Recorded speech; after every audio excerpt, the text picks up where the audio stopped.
Jays on Sportsnet. Presented by the all-new 2017 Honda CR-V. With revamped cargo space, it's the biggest van yet. Another nice night for a ball game here in Toronto. The Blue Jays on the heels of a 4-2 win over the Yankees last night send Nick Tepesch to the mound tonight. This field level action cam is brought to you by the Samsung Galaxy S8. Unbox your phone. This is Tepesch's Blue Jay debut. The Blue Jays with a trade of Liriano Sanchez on the DL. They need some help, need some spot starts in the rotation right now. Tepesch will get the task tonight against Joe Girardi's New York Yankees. As we show you the Yankee lineup tonight, and Aaron Judge, although he was 0 for 3 last night, a couple of strikeouts, has done a lot of damage against the Blue Jays on the season. And one of the smallest guys in the majors has come up pretty large for the Yankees. He's been asked to fill in because of injuries, and Ronald Torreyes has been a key in the Yankees' success this year. Blue Jays starter Nick Tepesch is 28 years old. He was born in Kansas City, grew up in Blue Springs, just east of the stadium in Kansas City. He's had health issues the last several years. He missed the entire 2015 season because he had that thoracic outlet surgery. But he is healthy. He has pitched in 3 games for the Buffalo Bisons, and he's back in the big leagues. He starts off the home fans with a called strike on to Brett Gardner to get the game underway. The Blue Jays picked up Tepesch from the Minnesota Twins near the end of July for cash considerations.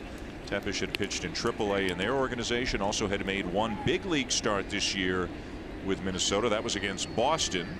And it did not go very well. An inning and 2/3, 5 hits, 7 runs, just one of them earned. There was an error in there. John Gibbons said before the game, Buck, when asked about Tepesch and his prospects, he said, well, listen, they got to find a guy or two right now. So this is not necessarily just a one-start deal. If Tepesch does well, he'll continue to get opportunities. Yeah, and absolutely, he's got major league experience. So they said, you know, why not give him a shot? There's the breaking ball. That's his bread and butter pitch. And it's lined fair down the left field line, and Brett Gardner is standing at second base.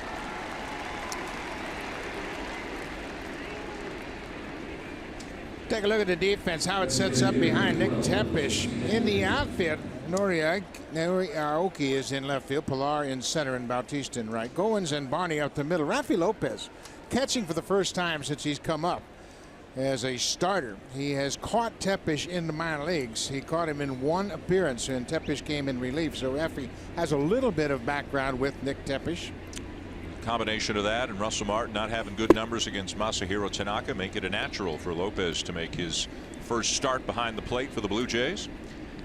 Chase Headley in the DH spot. There was some tinkering with the Yankee lineup in the last moments leading up to game time tonight. Clint Frazier was scratched with an oblique issue.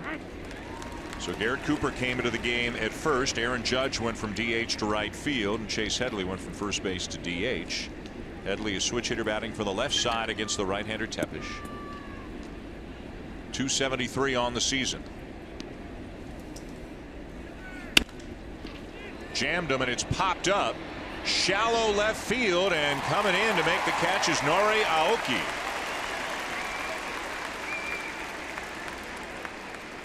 Aoki making his second start in left field, makes a nice running catch. And here's Aaron Judge, who again was getting a lot of attention during his batting practice sessions before the game. The American League leader in home runs with 35. Joey Gallo of Texas hit his 32nd earlier today. Justin Smoak 4th in the league at 31. Last night, Judge 0 for 3, 2 strikeouts, and 2 bases on balls. And a breaking ball in for a strike, 0-1.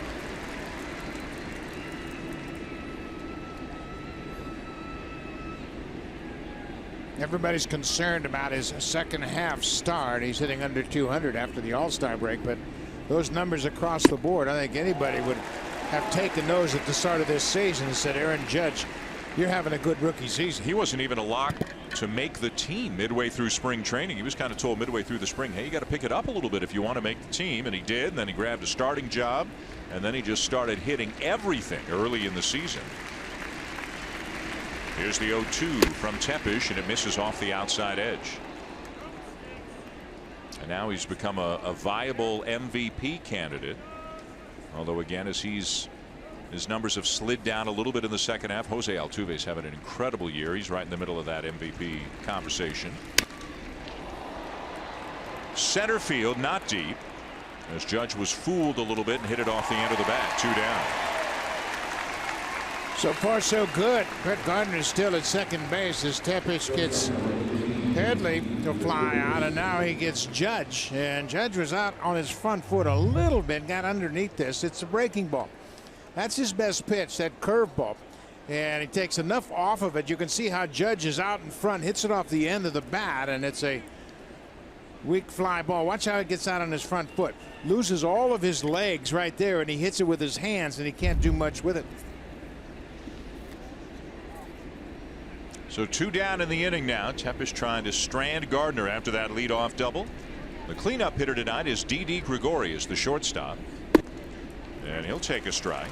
Gregorius hitting .307, and he's got some pop as well. 17 home runs on the season.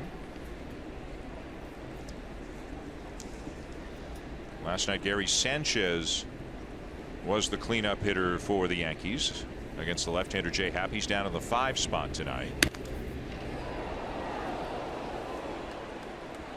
You know, when you look at these middle infielders in this game today, as industry-wide, they're all big, strong guys. Didi Gregorius is the shortstop, and that is certainly a misnomer. He's 6'3" and weighs 205.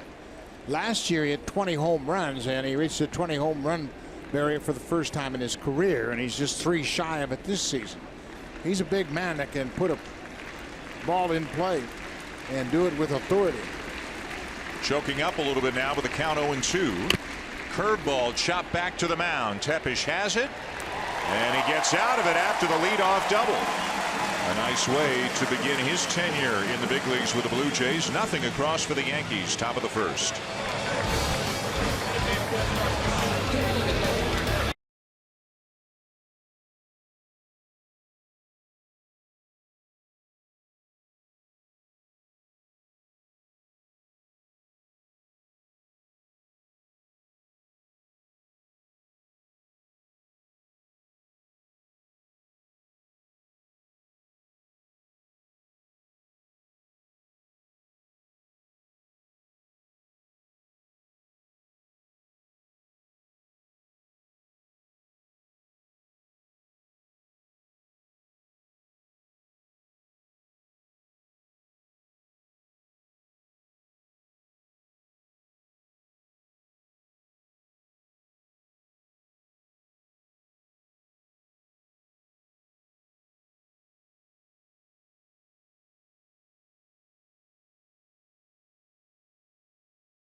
Last night's game with a Jose Bautista double. A couple of batters later, Josh Donaldson made it 2-0 with a home run. The Blue Jays looking for an early lead again here tonight as they face Masahiro Tanaka, who historically has been pretty tough on the Jays, although Steve Pearce with a couple of home runs off Tanaka in the same game, May the 2nd, earlier this season.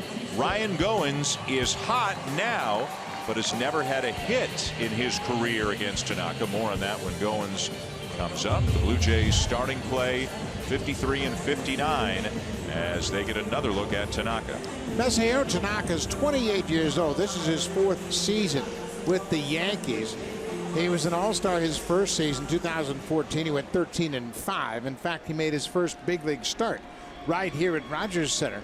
And Melky Cabrera hit a leadoff home run off him. Kind of a rude awakening, rude welcoming, if you will, for Tanaka's big league career. But for his career, 47 and 26. This is his 98th major league start. And you're going to get a lot of splitters, a lot of balls down in the zone from Tanaka if he's on his game. Like that, maybe even a little bit lower once he gets ahead in the count. Sinker, slider, splitter, everything down. Bautista hitting .216, 17 homers. Collectively, the Blue Jays in the lineup tonight, Buck, are hitting only .203 in their careers against Masahiro Tanaka. Yeah, he just doesn't give up much. He is really tough to square up because of the wide assortment of pitches he has in his command. I spoke to Nori Aoki about Tanaka. Of course, they both faced each other in Japan. And Aoki told me in Japan, Tanaka threw fastball, splitter, and slider. He didn't use all of these different pitches because the lineups weren't so deep. Bautista out in front and sends it foul down the line. But in Japan, you might have 2 or 3 good hitters on a team. In the big leagues, you got 6 or 7. So Tanaka is savvy enough to know that if he's going to have success pitching in the big leagues for the Yankees, he has learned how to sink the ball. He has learned how to throw a curveball. He cuts it from time to time. He's got about 7 pitches he could feature in a given outing.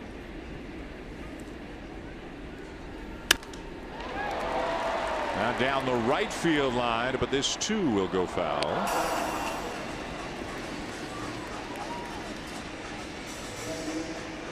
For a guy who needs to keep the ball down, gives up a lot of home runs. Yeah, he sure does. And he gives up a lot of first inning home runs. He's surrendered 8 first inning home runs. Ariel Miranda of the Mariners have given up 13 first inning home runs. But we talk about it in reference to Josh Donaldson, how he has hit so many first inning home runs lately, is that starting pitchers like Tanaka traditionally have a tough time getting into the flow of the game and making adjustments on the mound and really trying to get zeroed in on that strike zone. The at bat continues. 7th pitch already upcoming to Bautista. Broken bat pop up on the right side of the infield for out number 1. And that'll bring up hitting in the 2 spot tonight Josh Donaldson, who drove in all 4 runs last night with a couple of home runs. One of the rare times that one player drives in all runs in a game, and it was a first inning 2-run home run with Jose Bautista at second, deep into center field off CC Sabathia. And then again in the 3rd inning with Russell Martin on first, he hits a laser into the second deck just inside the left field foul pole. Well, Donaldson squared up Sabathia. Those were his first 2 home runs he'd ever hit against CC Sabathia. Home runs number 14 and 15 on the season for Donaldson, who said around the cage today exactly what you said on the air last night, that Martin's bunt, and more on the bunt when time allows, but Martin's bunt that got Bautista to third really simplified things for Donaldson. The infield comes in, first inning, runner at third, 1 out, and he's just thinking, use the big part of the field, get the ball in the air, and sometimes less is more. You're just trying to simplify things and the results can be better. Yeah, and Russell Martin, Donaldson, Bautista, these guys have talked about it, how they get leadoff doubles and they haven't been able to advance the base runner. So Martin on his own tried to drop down a base hit, but it was an effective sacrifice bunt and moved Bautista to third. Now, it was interesting to hear Donaldson say that the players have talked amongst themselves and said they can't just wait for the big inning, because it's not happening as much as it has happened the last couple of years, especially in 2015. So it's not like they're switching to small ball all the time, but in certain circumstances they are thinking about doing things a little bit differently and just trying to get an early lead in a ball game. On the appeal, he didn't go. Well, then there's a lot of things that factor into that mindset. Blue Jays don't have a lot of speed, so when they get a guy at second base, it might take 2 hits to score him. So if you can bunt him to third, it makes it that much easier for the guy at the plate to drive him in. And Martin would not have done it in any situation against any opposing pitcher. Bat goes one way, ball goes another, and Donaldson's going to race halfway down to first and go get it himself. He's done this a couple of times over the last couple of weeks where he's getting tough pitches with 2 strikes, and he has the ability to throw the bat at the ball and foul it off. He literally throws the bat at that baseball because he knows he can't reach it, and he's fortunate to make contact and hit it into foul territory. So now he's hopeful that Tanaka makes a mistake.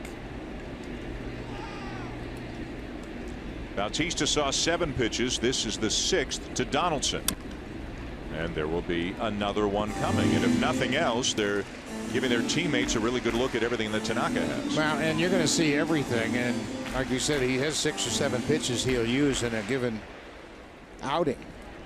But everybody on the bench paying close attention to the first inning and seeing what he's commanded and what he can throw where he wants to throw it.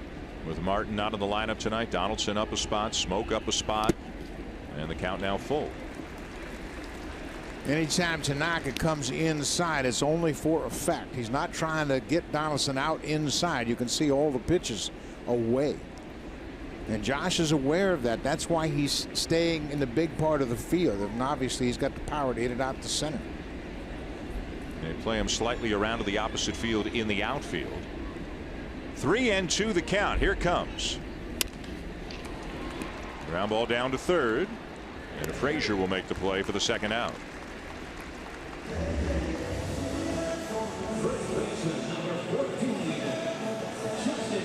There's a lot of controversy about Gary Sanchez. Watch his sign as he gives it to Tanaka, and he's hiding it. The pitcher can't even see it. Look at Tanaka look around that shin guard, say, hey, I can't see your signs. Who's he hiding it from? Yeah, he's hiding it from the first base coach. Yeah.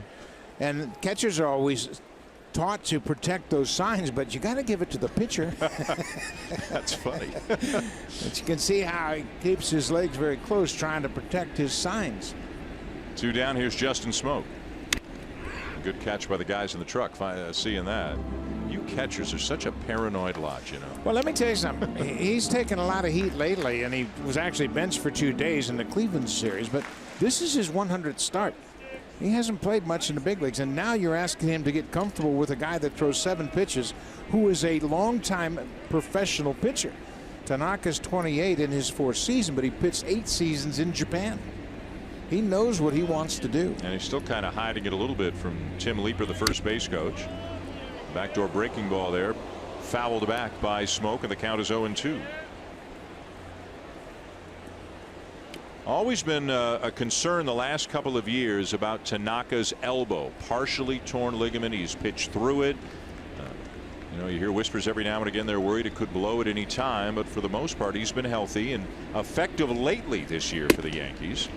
Had a real bad run of starts, 7 or 8 starts, but has been better lately. And as you size up this Yankee rotation right now, Luis Severino, very young member of the rotation. I mean, he has been terrific for most of this year. Tanaka fits in there if they're a playoff team. Sonny Gray, of course, who they picked up. Good take by Smoke, wouldn't chase down low, and it's 2-2. Lightning in that arm, isn't there? Yeah, Severino is really starting to develop, and they got him to throw a changeup finally, and he's changing speeds on his breaking ball. And that's what it's allowed him to be so effective this year.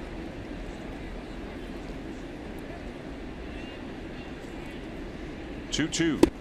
And a swing and a miss by Smoke to end the inning. So the Blue Jays force Tanaka to throw 20 pitches, but they go in order here in the bottom of the first.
Scoreless heading into the second inning. Now, it's no secret that baseball can sometimes be a very traditional sport, but on August 25th to the 27th, it will be anything but, because it is MLB Players Weekend. Every single team will wear brand new, very colorful jerseys, and instead of the names on the back of them, it'll be a nickname. So instead of Jose Bautista, you'll see Joey Bats, you'll see Strosho, Bringer of Rain Sanchez.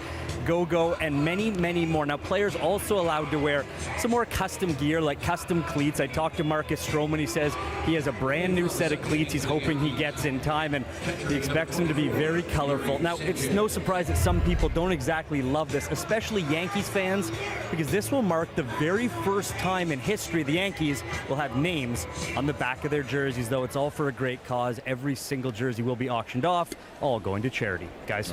Oh, that's good news. Good to hear that part. And yeah, never thought about that the Yankees have never had names on the back of their jerseys, and some people just won't be all that comfortable with that. No, it's a traditional look that they emphasize the fact that you play for the name on the front, not the name on the back, and that's been the Yankee way for a long time. And Joe Girardi, he really buys into that.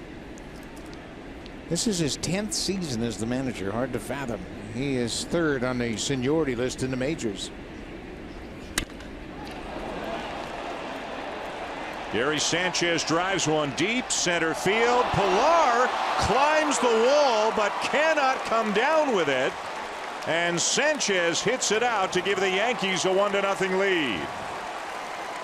Well, Kevin Pilar did everything he could possibly do and looked like he timed his jump perfectly, but it was just beyond his reach. 18th home run of the season for Gary Sanchez, and he sat back on that curveball. Tepish has thrown the curveball effectively so far, but that one stayed out over the plate. And watch Pilar's jump. I mean, he came within inches and even got a piece of that. But what an effort. He's halfway up that 10-foot wall. Wow. He timed it absolutely perfectly. He had enough time to get back to the wall. He went straight up, and it looked like it ticked off the thumb of his glove. So the Yankees strike first on the home run by Sanchez, his 18th of the season. A spectacular effort by Pilar, and baseball's always been known as a game of inches. Wow. And that was never truer than right there. Adam Engel, the White Sox shortstop that made an attempt on Donaldson in the last trip to Chicago the Blue Jays had, made a terrific catch last night to rob a home run in right center, much like the Pilar effort. Now Todd Frazier hits one hard to left center field, and this one's gone as well.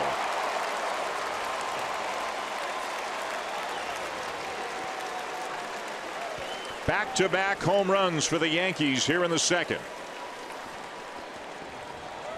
Well, they've always been called the Bronx Bombers, and they have teamed up. And offense has been a problem for them lately. Frazier, who came over mid-season from the Chicago White Sox, connects for his 19th home run.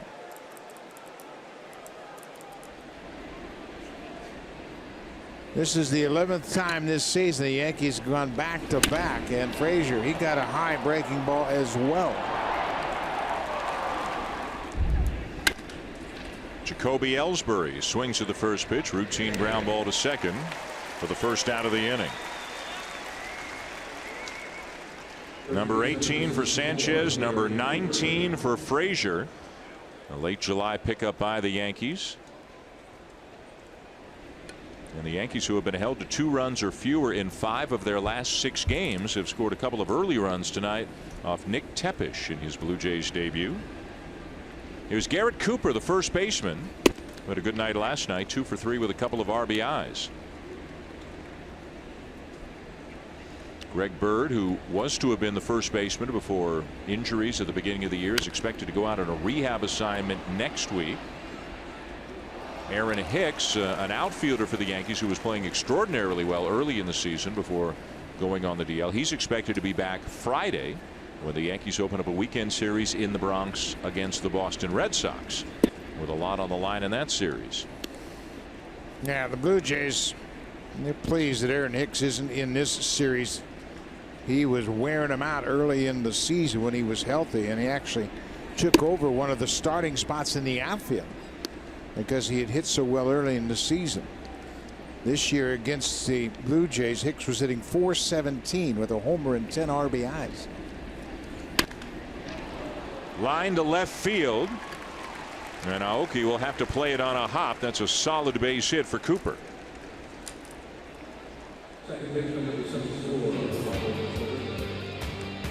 Hit a home run with any project this season. Home Hardware, proud sponsor of the Toronto Blue Jays. Roof open again. Nice crowd again here at Rogers Center. The Blue Jays winners last night, but trailing 2-0 in the early going here tonight as Ronald Torreyes steps in. Torreyes, the number 9 hitter and second baseman. Starlin Castro also expected to go out on a rehab assignment next week, so the Yankees may be getting some bodies back in the second half of August. There's Castro. Pretty good double play combination with him and Gregorius. The Yankees, even with a loss last night, they're still in possession of the top wild card spot in the American League. Now 2 games ahead of Seattle. The Mariners won this afternoon. They're 59-56. They beat Oakland 6-3. Seattle is currently in a playoff spot with the Royals and Rays a half game back and the Blue Jays 4.5 back of the second wild card spot after that Seattle win earlier today. But of course, the Blue Jays have a lot of teams to climb over to really get back into things. They got to move past half a dozen teams. Yep. And they won't play a lot of those teams. They are finished with Texas, Los Angeles. They play Minnesota yet. They, of course, have the AL East teams they can beat up on. But you got to get hot. You got to string games together. No balls, 2 strikes on Torreyes. Lead at first by Cooper as Lopez keeps that ball in front of him. Tepesh becoming the 11th starting pitcher on the season for the Blue Jays. Remember last year how healthy and incredibly effective the rotation was. It's been a different story this year with injuries and other issues. 11 starting pitchers, but that's not the most. That's not even close, actually. The Mariners, who we just talked about, they've used 15 different starting pitchers on the season, and yet right now there they sit in the second wild card spot. Cincinnati 14. 5 different teams have used 12, and now the Blue Jays are one of 5 teams that have used 11. That guy in the middle is yeah, he's only made 8 starts, Aaron Sanchez, and that's been a big loss for the Blue Jays. Last year they had 7 starters all season long. And a swing and a miss to get Torreyes 2 down. When you talked about stringing together wins, it's so hard to do that without quality starting pitching. And the Blue Jays have had some quality in the rotation, but not nearly to the extent they did last year. Yeah, here's that 2-seam fastball that sinks down and in and gets Torreyes, the super slow-mo, brought to you by the Samsung QLED, the next innovation in TV. So 2 down in the inning now, and back to the top of the order for Brett Gardner, who doubled down the left field line his first time up.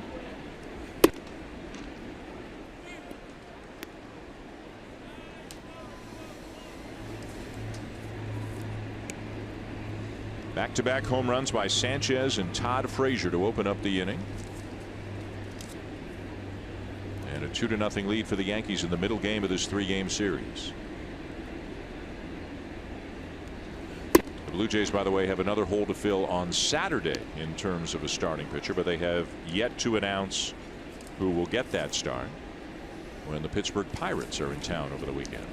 Yeah, I'm sure they have an idea of the candidates they're going to consider, but there's no reason to make any announcements. You don't know what might happen between now and Saturday. I'll guarantee you that the people they're considering, they will not pitch between now and Saturday, but there's no reason to make it public. You might have an injury in the bullpen. You might need to replace another guy, so you don't announce it until it's necessary.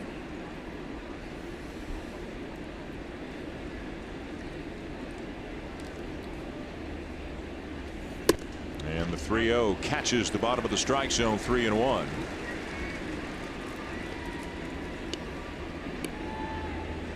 I don't think anybody should expect, though, that it's going to be Joe Biagini. The plan right now is to stretch him out gradually at the AAA level. So if Biagini comes back, it's not going to be for a little while. Fly ball to left field. Routine for Aoki to end the inning. But the Yankees get to Tepesh with a couple of home runs and lead 2-0 going to the bottom of the second.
The Acura Luxury Suites could be for you. Perfect for entertaining clients, corporate functions, or outings with family and friends. Entertain from 16 to 300 guests.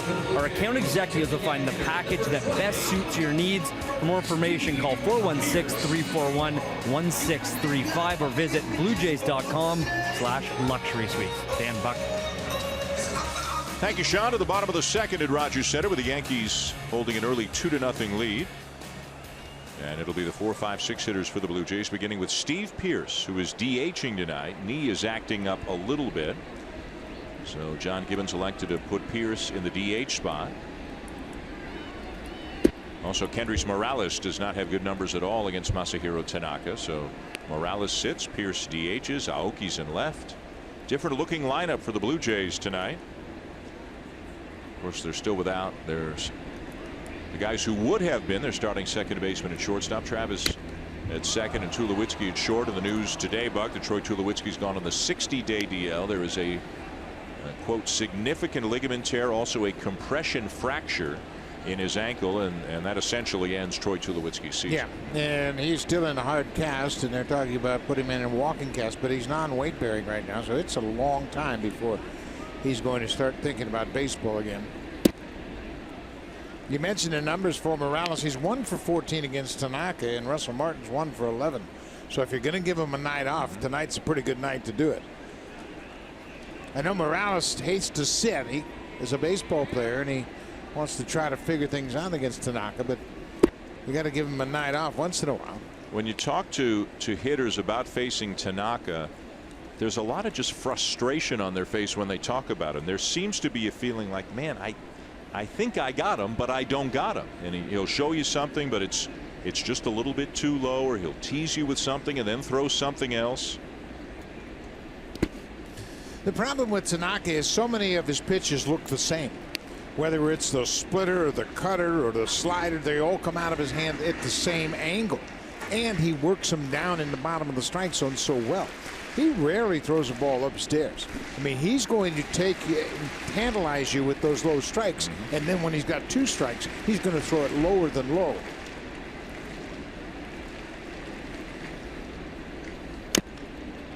He changes speeds, he changes locations, he just mixes his pitches so well. I asked Joe Girardi what the toughest thing was in adapting to Major League Baseball for Tanaka. He said pitching every 5 days. In Japan, you pitch once a week, literally once every 7 days, and because of that, he could throw a lot more pitches. So they've had to rein him in on the total pitches he throws in a given outing. Outside, ball 4. A well-earned walk there for Pearce to open up the second.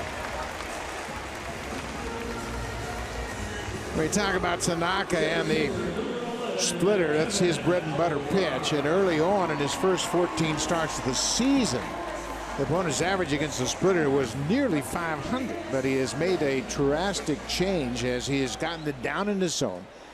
His arm is a little bit more sound now. I don't think he was really healthy early in the season because of that. He couldn't finish the splitter. You've got to be able to really throw it to get it effective and have it move down out of the strike zone. So with all the changes in the lineup tonight, including Russell Martin and Kendrys Morales being on the bench, and of course Tulowitzki now out with an injury, Kevin Pillar moves all the way up to the 5th spot in the lineup.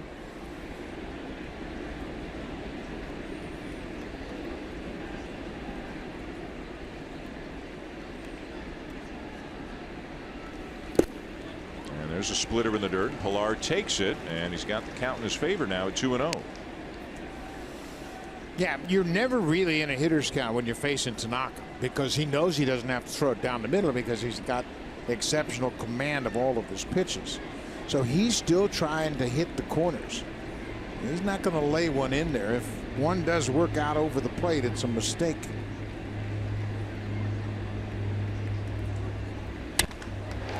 Lined into left field. That's a base hit. Pearce is on his way to third. He'll be held there on a double for Pillar.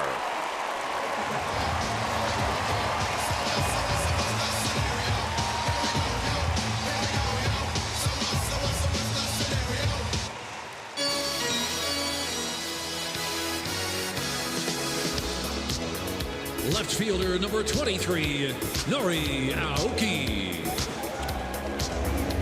Home debut for Nori Aoki. Picked up in the trade with Houston just before the deadline when Francisco Liriano went the other way. The Blue Jays also picking up a young outfielder who's got a little major league experience in Teoscar Hernandez.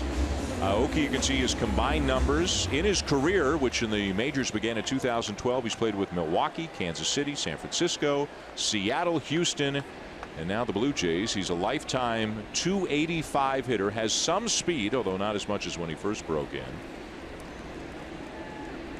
So these two guys, as Buck mentioned, familiar with each other from Japan. And Aoki, somewhat unconventional up there. He'll slap the ball all over the field. You talk about throwing your bat at the ball. I mean, he'll reach for it. He'll foul off pitches, and it'll look a little unusual at times, but he can be a pesky out. Sunday, he had a 2-run home run against Houston, his team, to start of the season, and caused a big smile as he touched home plate, scoring a couple of runs against his former team.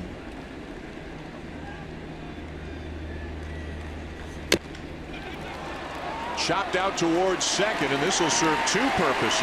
As he's thrown out on a close play, it'll get the run home, and it will advance Pilar to third with only one out. So that's a really productive out right there for Nori Aoki. Well, and you talk about the guy that can handle the bat. He put the bat on the ball, bounced it off home plate. Pierce got a good break from third base. Once it goes high into the air, he takes off from third, so he scores easily. Aoki picks up an RBI, his third as a Blue Jay. And watch Pierce at third. This ball's going to chop off home plate, and he breaks immediately. They have no play at all to the plate, so they get the out at first, and Pilar moves over to third for Darwin Barney. So runner at third, one out. And Barney facing Tanaka with the infield in. We saw the Yankees bring the infield in with a runner at third, one out last night in the first inning. Tonight they do it in the second inning. So now if you're Barney, you got a guy who is living down in the zone. Everything is at the knees or below, and you're thinking, get the ball in the air. He can also bunt in this situation and use kind of a safety squeeze, if you will, because Tanaka throws so many pitches around the strike zone.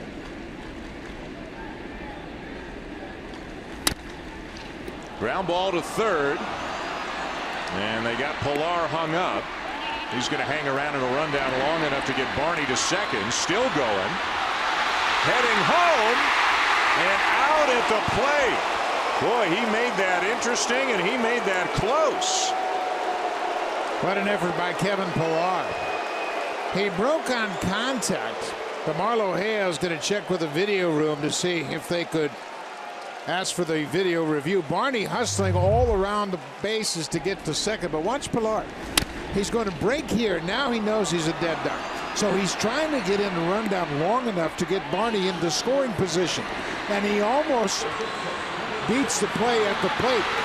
Didi Gregorius flips just in time to Tanaka, as Pilar did a heck of a job, a very determined piece of base running. His goal was to get Barney to second once he committed toward home, and he accomplished that. So two down, Barney at second on the fielder's choice, and here's Ryan Goins hitting .219, 5 homers, 40 runs driven in on the season.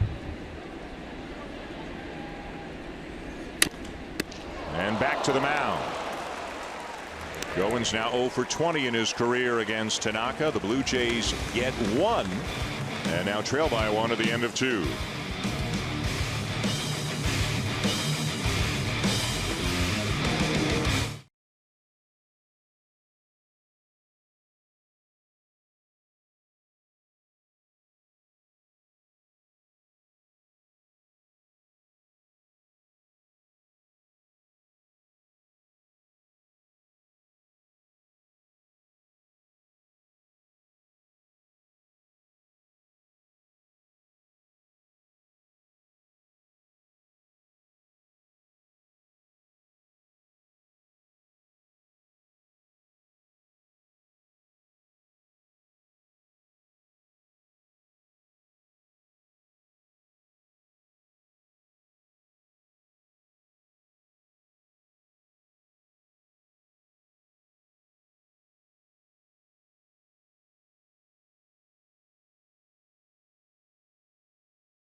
Miracle treat day tonight's first pitch was thrown out by Harrison from PEI, and what a pitch it was, right down the pipe. Visit DQ this Thursday, and net proceeds from every Blizzard treat sold will help kids like Harrison being treated at local Children's Miracle Network member hospitals. Guys. All right, Sean, thank you. Great stuff. Great to see.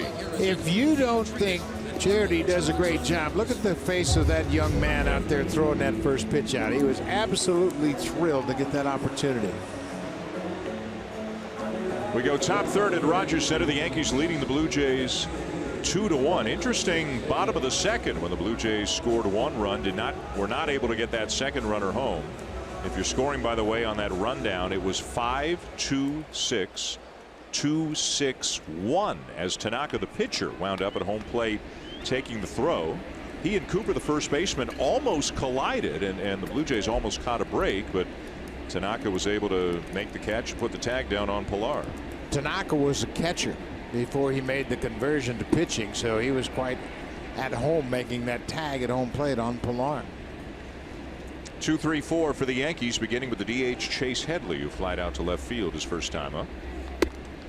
And Tepish gets a call on the outside corner. It's 1-1.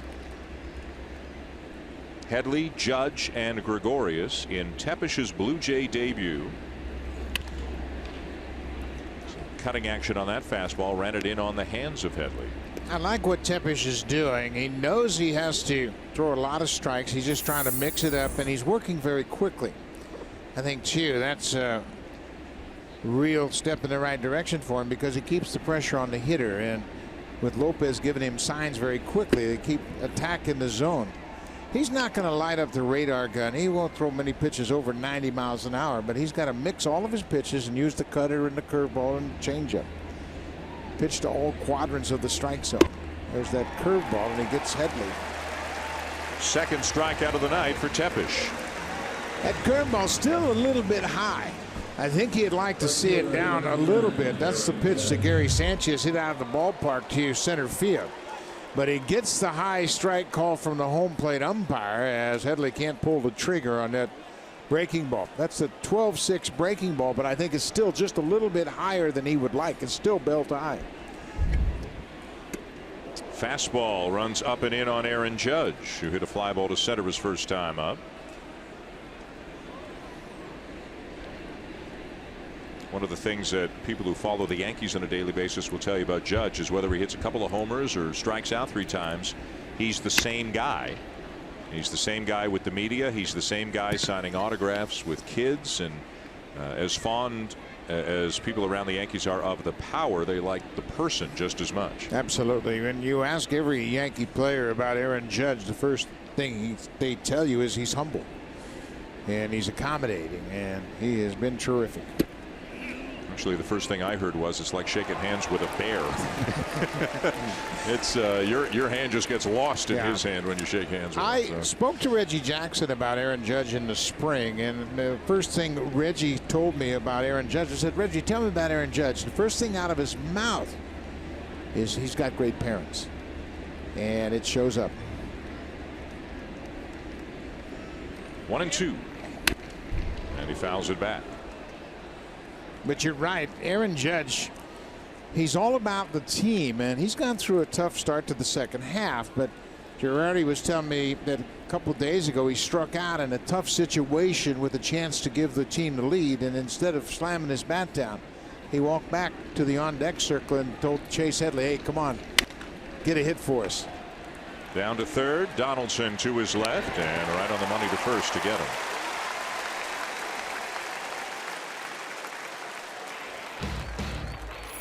This 4K broadcast is brought to you by Samsung QLED TV. Experience Canada's team and all the colors of the game with the next innovation in TV. 2 down, top third. Dan Schulman to Buck Martinez, Sean McKenzie with you at Rogers Center. Second game of a 3-game series between the Yankees and the Blue Jays. 2-1 New York in the early going. And the batter is D.D. Gregorius, who grounded out back to the mound his first time up. Not this time, as he hits a rocket to right center field, and it's not coming back. Third home run of the night for the Yankees makes it 3-1.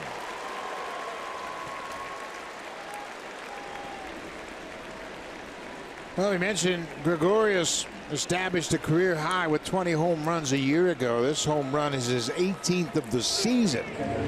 And he was looking for that fastball, and he got it down out over the plate, and he hammers it to the seats in center field. It's a very good hitting ball club that's been struggling lately. And again, that's a fastball that runs right over the heart of the plate, and Gregorius is all over that. Got out in a hurry. Number 18 on the season for Gregorius. And now here's Gary Sanchez, who hit a home run his first time up, his 18th of the season.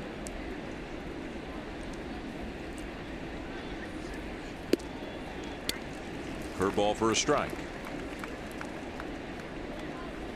Yankees lineup, you look at the lineup, you go, Didi Gregorius is hitting cleanup with all these sluggers. He's done a heck of a job, and he's a left-handed bat that makes up the two righties with Judge and Sanchez. Plus, you put him in Yankee Stadium, he is tailor-made to hit in that ballpark. And short porch down the right field line. Was it 318? I think 318 to the corner. 318, and then it shoots straight out. It's a right angle, unlike most stadiums that bow out into the outfield.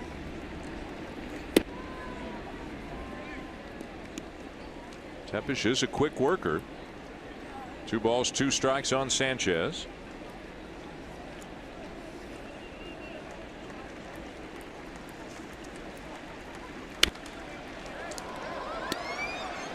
Blue Jays will have Marco Estrada on the mound tomorrow night.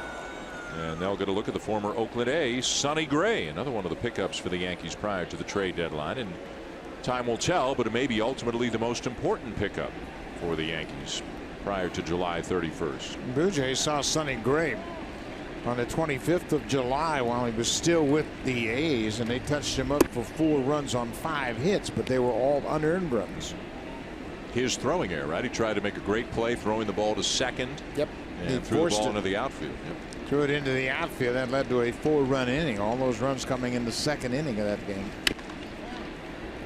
He is a competitor, though, and you always wonder when players come to, say, New York or Boston, and there's 2 new acquisitions. That's Jaime Garcia to the left of Sonny Gray, to his left, to your right, watching at home. And you know, Sonny Gray, by all accounts, has settled in beautifully. Very competitive guy. Doesn't seem awed at all by New York or being a Yankee or pressure or history or anything like that. Swing and a miss to get Sanchez.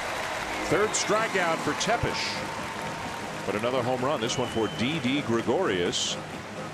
And the Yankees now have a 3-1 lead as the Blue Jays get ready to come up bottom of the 3rd.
Join us for Super Jays Day. We're calling all of our super fans down to the ballpark to enjoy some activities and fun photo opportunities in the WestJet flight deck. The first 20,000 fans in attendance will receive a pair of Blue Jays high socks.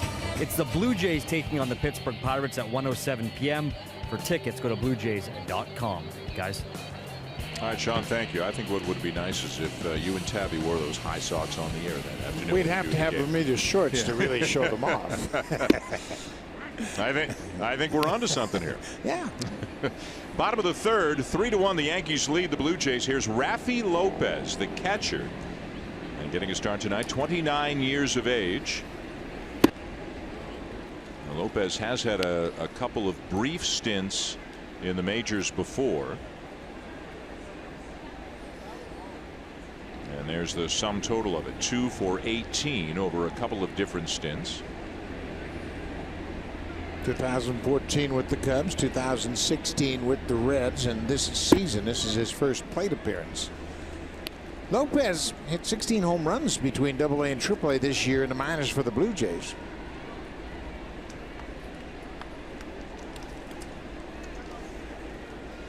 .288 average over the two clubs. And he chases down and in. Catcher's interference.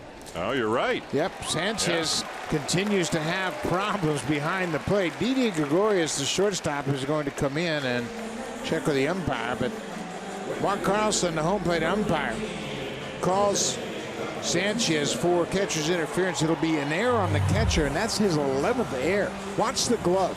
He reaches for it, and it just barely is tipped by Lopez's bat. So obviously Lopez can feel it, and it's another frustrating situation for Joe Girardi. But when you get that breaking ball down and in as a catcher, you have a tendency to reach for it, and when he did that, he got into the swing path of Rafi Lopez. Now Jose Bautista. Keep an eye on that, by the way, when Jacoby Ellsbury comes up. For whatever reason, maybe he just stands very deep in the box. Not only does he lead the majors every year in catcher's interference as a hitter, I mean, he blows away the competition. He has almost as much as like the rest of baseball combined. Bautista popped up his first time up and takes a fastball. That's about the last pitch you're looking for from Tanaka, is a straight fastball up. Yeah, he doesn't do it very often, and he was able to get to strike. As everybody is focused down, and what you're focused on is trying to make sure it's not too low.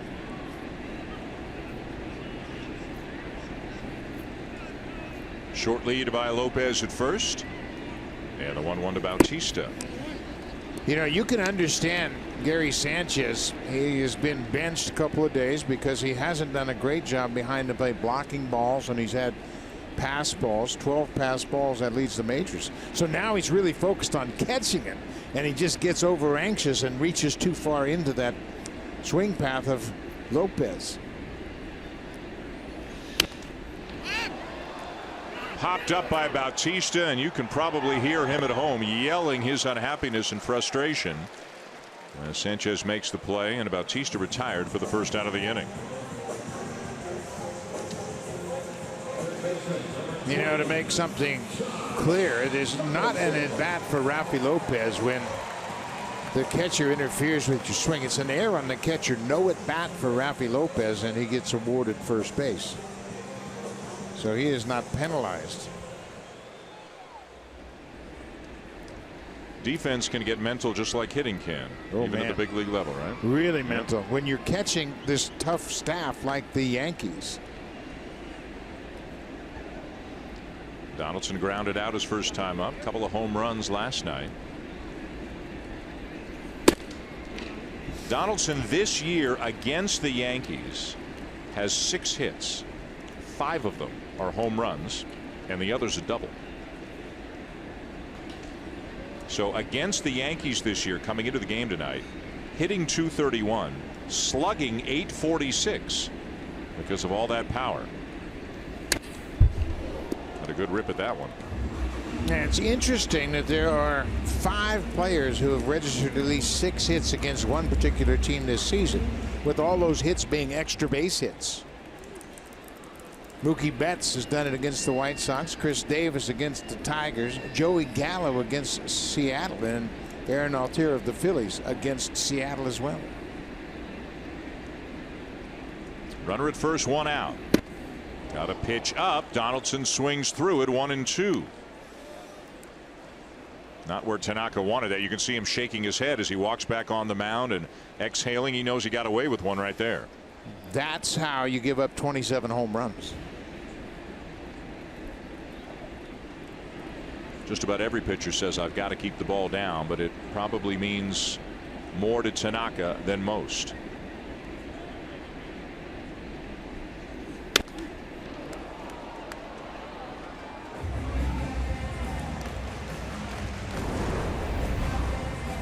Look at Josh Donaldson over his last 10 games. 11 hits, 6 home runs, 11 RBIs, and an OPS over 1.2. So he's doing major damage now, and it's finally looking more like Josh Donaldson we've seen the last 2 years than we saw earlier in the season this year.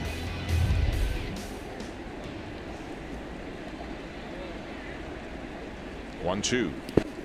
And good block there by Sanchez. Joe Girardi's got to like that technique. Absolutely. And, you know, he is working hard on it. And Girardi says, you know what, he's doing everything he has to do to try to get better. And Girardi says, just think of the challenges.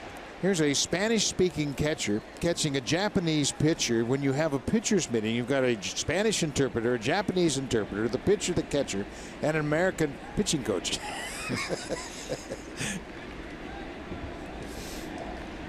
Here's the 2-2. And taken again by Donaldson. The count now full. Justin Smoke waiting on deck. Yankees three solo home runs tonight for the Yankees. The Blue Jays 1. Aoki driving in Pierce in the second on a ground out. Runner is going, and it's ball 4. Don't worry about second base. It's ball 4 to Donaldson. So the Blue Jays start a runner. Doesn't end up mattering as Donaldson takes a walk and sets it up pretty nicely for Smoke.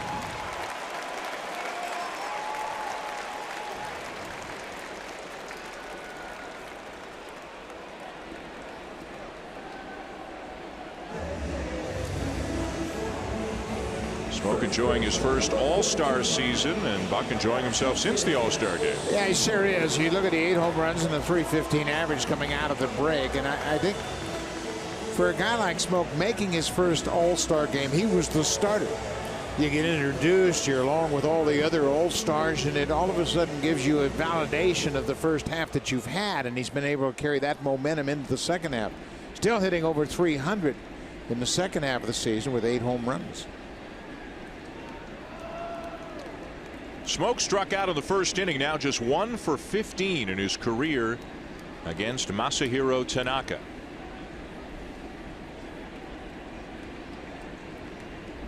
Lopez out at second, Donaldson at first, 1 down.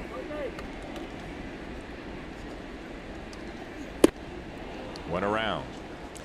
See, that's the thing that Smoke hasn't done most of this year, is had those indecisive swings at breaking balls.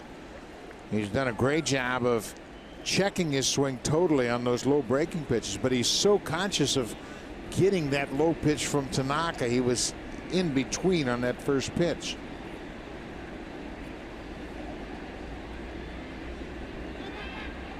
Play on at second, and Lopez back in safely.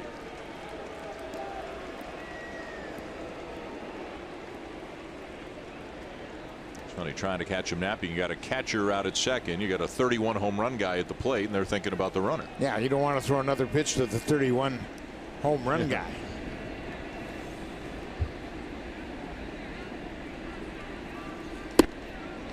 Taken just below the knees, a ball and a strike. Much better take right there by Smoke.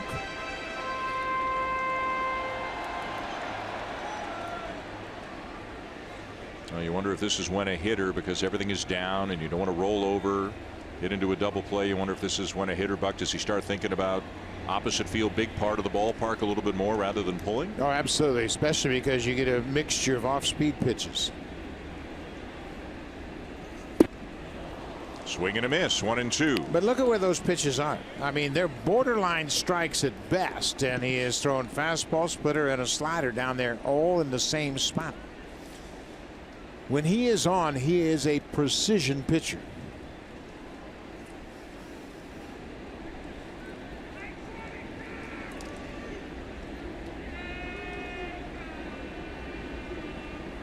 Smoke having to wait a long time for Sanchez and Tanaka to agree on a sign. 1-2. Got the ball up a bit, but Smoke fouled it off.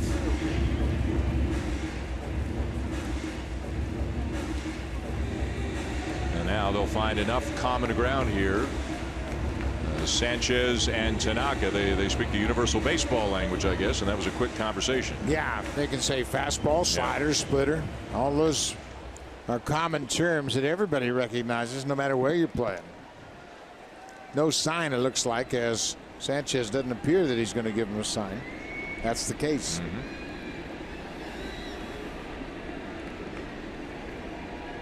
Again, the 1-2. And it's in the dirt, smothered more than blocked by Sanchez. Did just enough to keep it in front of him. It's probably good and bad when your manager was a terrific defensive catcher, because he's watching everything he can give you a lot of instruction, but he's watching everything that you're doing much more closely. Well, Joe told Sanchez, you're the most important defensive player on the field. You handle the ball more than anybody.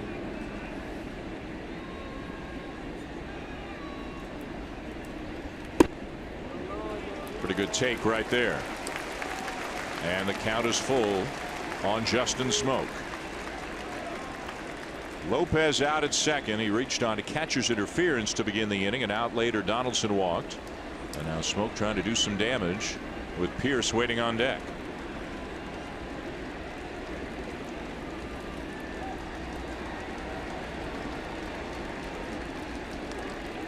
Three-two on the way. Ball four. Nice job by Smoke there, and the bases are loaded. Yeah, the only bad approach he had was the first pitch of the at bat. He got a little anxious. He chased a ball, but after that, he laid off those Tanaka offerings down out of the strike zone, and he worked them for the walk.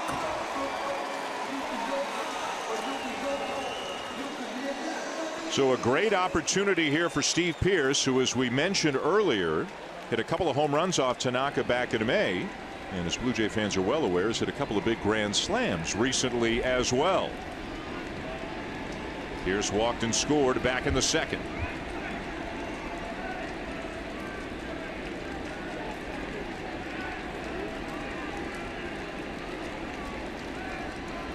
Tanaka has walked a couple. Sanchez with a catcher's interference. That's how the other runner reached. And a golden opportunity here for the Blue Jays. Fastball over the outside corner. Maybe a little bit outside, as you can see from PitchCast. And Pierce certainly felt it was outside. Yeah, and he had a couple pitches like that called against him last night. He's aware of that outside corner. That ball was off the plate.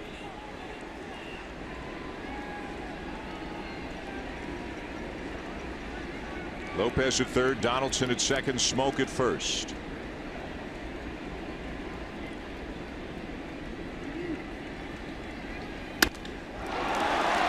Fly ball to right field. Judge a very strong arm. Here comes Lopez.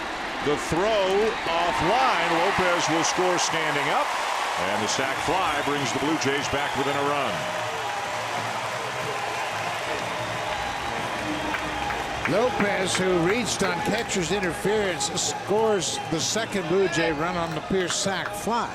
Pierce did a good job of staying on that ball, driving it to right field. Judge sets up. He's got a strong arm, and he keeps the ball relatively low, so Donaldson couldn't advance from second to third. So the runners are tagging. Lopez at third, Donaldson at second. Donaldson bluffs, and then the throw is cuttable by the first baseman Cooper, so Donaldson has to stay in scoring position at second. So a run in, 2 down, 2 on, and here's Kevin Pillar, who doubled into the left field corner his first time up against Tanaka.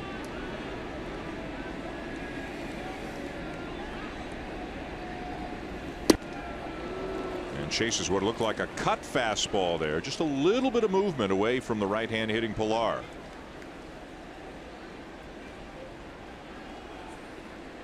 As you said, Buck, he throws so many different pitches, it's hard to sit on one, at least until you get to 2 strikes, and then you got to have that splitter in the back of your mind. What you have to do is you have to look at areas of the strike zone. quadrants. I'm going to look down and away, out over half plate.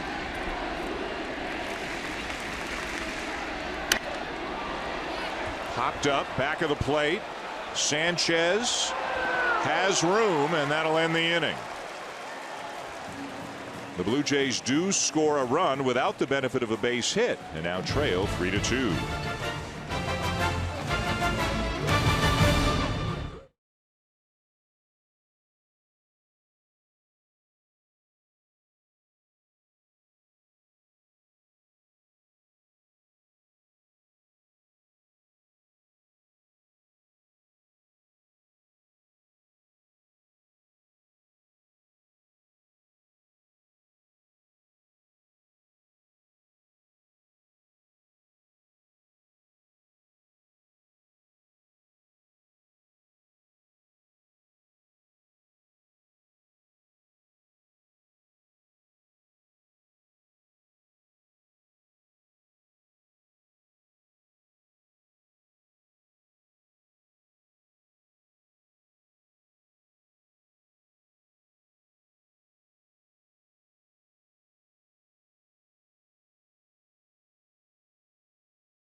Some of the best seats in the house and enjoying those comfy green chairs in the TD Comfort Zone are guests from one of TD's community partners. At WestJet, owners care for the company as much as dog owners care about puppies. Puppy. Book now at WestJet.com, guys. Sean, thank you. All kinds of folks out on the WestJet flight deck. 3-2 Yankees going top four. 3 solo home runs for the Yankees tonight off Nick Tepesch, including one from Todd Frazier, his 19th of the season. Gary Sanchez and Frazier went back-to-back in the second, and then Didi Gregorius hit one in the third. Frazier will be followed by Jacoby Ellsbury and then Garrett Cooper. Frazier's from Toms River, New Jersey, South Central Jersey. Went to Rutgers University. And when he got to the Yankees, I asked him, what was it like? He said, man, he said, everything you think about the Yankees is true. They treat you like gold. And they give you a hard time. When he got his first hit, they said, welcome to the big leagues.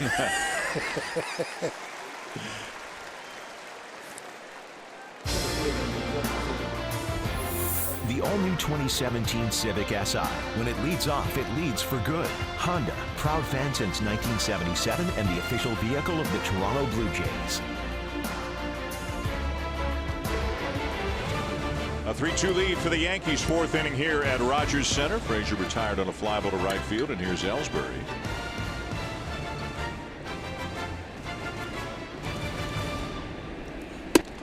The Yankees were even nice to Frazier when he grounded into a triple play in his first start as a Yankee. Yeah, he grounded into a triple play. I think he knocked in a run, too. It's one of the rarest plays, actually, that can happen because the third out was not a forced play, and a runner did come home on the play. Yeah, his first at bat in his home ballpark at Yankee Stadium. It's into a triple play. Nowhere to go but up. Ellsbury grounds out his first time up. Great stop out at short by Goins. Throw on the money to get him. I tell you what, Ryan Goins can play shortstop with anybody in the big leagues. He absolutely has a terrific knack for playing the ball on the right hop. He plays this off to the side, and watch how he gets his body in a good position right there. Turns his body, goes down, slides up, and he's got enough arm to throw out Ellsbury. He is such a great defender, and it doesn't make any difference whether you play him at short or play him at second. He's got range, he's got instincts, he's got hands, and he's got a strong arm. He can flat out catch it and play defense. Great play by Goins. 2 down in the inning, and now kind of a half swing roller down to third. And is Donaldson shaken up? Donaldson hurt his thumb in a tag play in Boston when he tagged Xander Bogaerts, and looked like he might have got stuck in the dirt and maybe caused the same type of injury. Watch him as he goes for this ball. Looks like he's going to be able to glove it, and he jams his hand into the dirt, and actually it was his glove hand that rolled over. Watch his glove hand, how it rolls underneath his body once he gets the ball, and then he rolls over his wrist, and I think that's the issue right there. He got to it okay, but then his glove kind of sticks in the dirt. You can see how it rolled over on his wrist. Now Torreyes lines one into left field, a base hit. Up to second. On the play goes Cooper.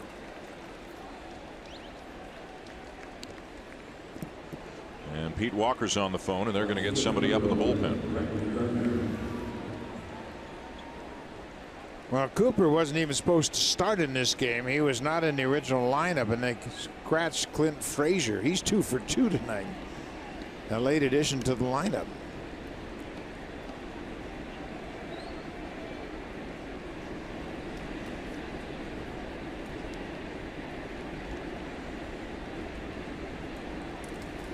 So 2 on, 2 out, 3-2 Yankees, top of the 4th, and a pitch inside, ball 1 to Brett Gardner. This is Taylor Cole, who has been with the Blue Jays for a few days. He has yet to pitch for the Blue Jays or in the major leagues. He's been in the Blue Jay organization since 2011, and he is up and warming in the bullpen right now, perhaps on the verge of his first big league appearance, if not this inning, at some point soon in this game.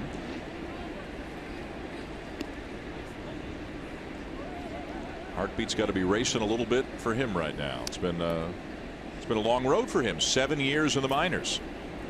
Coming back from shoulder surgery, and it's taken him a while to get up to speed this season. Gardner with a fly ball out to Pilar, and that will end the inning. Yankees with a couple of 2-out base hits, but Tepish gets out of it, and the Blue Jays still down by just a run as they get ready to come up in the bottom of the 4th.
Tanaka has faced a division opponent. It has gone extraordinarily well for him. Faced the Blue Jays July 3rd, the Red Sox July 16th, and then he struck out 14 Rays on July the 28th, 2 starts ago. 31 strikeouts to 1 walk in his last 3 starts within the division.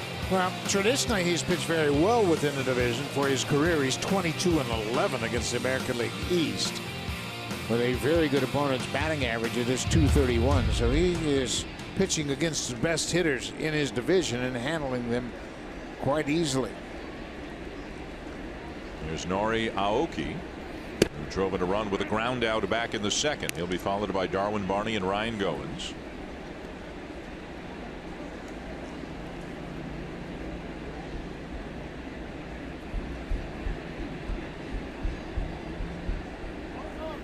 It's funny, in many ways, Aoki's I think a very similar player to Ezekiel Carrera. I mean, they're both left-handed batters, both outfielders, both with some speed. Both like to slap the ball around, use the whole field.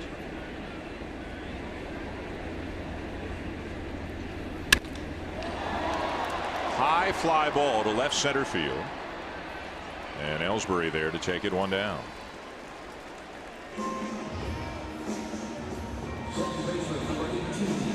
The outfielders are conversing about the sky right now. It's still twilight here, a very difficult sky. It's a gray sky. Lights haven't taken full effect, so they made sure they got together. Hey, help me out now. Anything in the air might get lost up in that twilight sky. So Ellsbury talking it over with the left fielder, Brett Gardner. Darwin Barney reached on a fielder's choice his first time up. That was the play where Kevin Pillar wound up in the rundown between third and home.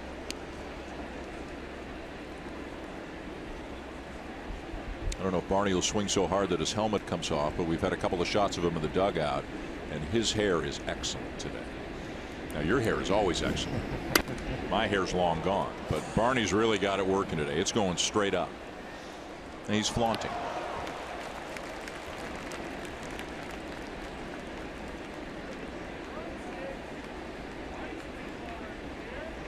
I lobbed it up there for you to take a ball shot at me, and you got nothing. It's like he's got the spike hair working, and I noticed it during batting practice. Yep. But I don't know that we're going to see him take his helmet off.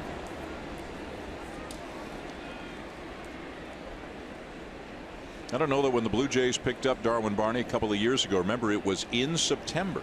It was after, so he wasn't eligible to be on the playoff roster. I don't know that a lot of people could have forecast that he'd still be here a couple of years later. Turned into a pretty important pickup. Drives it well to center, but Ellsbury's got room, 2 down. Well, they picked up Barney because Tulowitzki had been hurt in New York, and I was there when he walked into John Gibbons' office that day. He was in AAA with the Dodgers, and they got him as insurance, and here he is, still a big part of this team. Our director Troy Claro's got the same hairdo I have. He's fascinated by this, and he's going to stick with Barney until that helmet comes off. There it is. He's got it working. There you go. Troy's as jealous as I am. It's flattened out a little bit with having the helmet and the hat on the last little while. Here's Ryan Goins, and as we mentioned, Goins told us before the game he's never had a hit against Tanaka. He's now 0 for 20. And he said he even has trouble getting the ball in the air. He's tried everything. He's moved up in the box. He's moved back in the box. He's tried to jump him on the first pitch a little bit if he gets the ball up. It's a guy that he really struggles against. I think if he gets a base hit, I think we'll probably see a look of relief on his face. He'll probably ask for the ball. Call timeout and say, get that ball. He'll get down to first and he'll say something to Tim Leeper that'll probably break up Leeper, who's a good audience.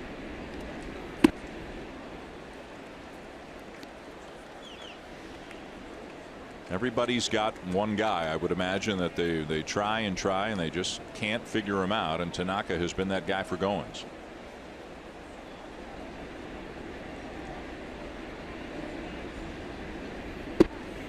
That's that splitter you could see he had it set in his glove, and he just got underneath it a little bit, and that's why it's running away out of the strike zone instead of just diving right over the plate. He wants to throw it over the plate and have it break down out of the strike zone.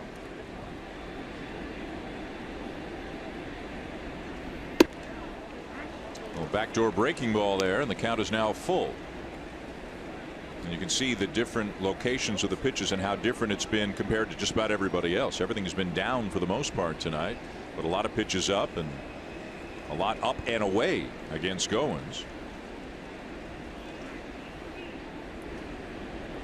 Sanchez going to go through another series of signs, and when you have that many pitches, obviously you can't just flash fingers because you run out of fingers.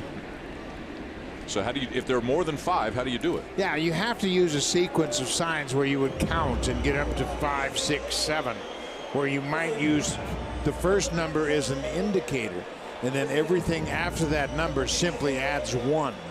So if you were to start with a 2, the next one would be 3, the next one would be 4, and you could just count however many you needed. Then you would get to a point where you would roll back over to 1 again and start the whole sequence. Not as complicated as it sounds. Talked it over verbally, so no sign coming here from Sanchez. Full count on Goins. Did he get a piece? He did, so Goins stays alive. Well, that pitch was tough, breaking down. A little more depth on that breaking ball than most of the ones we have seen early in this game.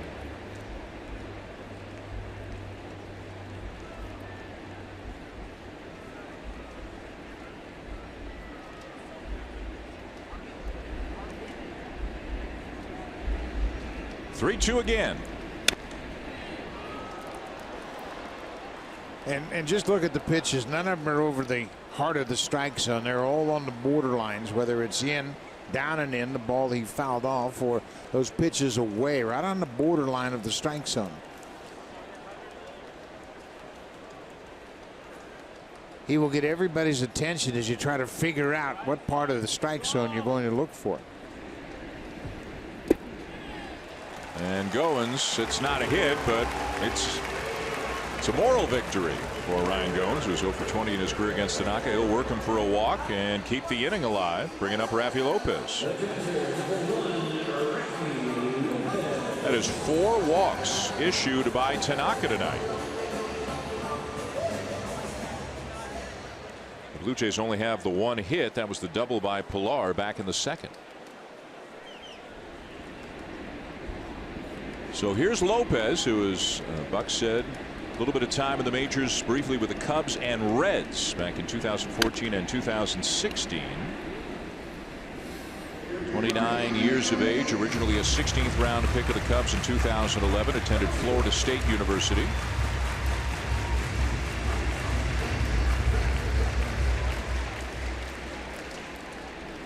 This year at Buffalo is hitting .293 in 59 games. Shift on against him. Open stance. We mentioned Lopez has a little power. He had 2 home runs in AA and then 14 more when he was promoted to AAA Buffalo.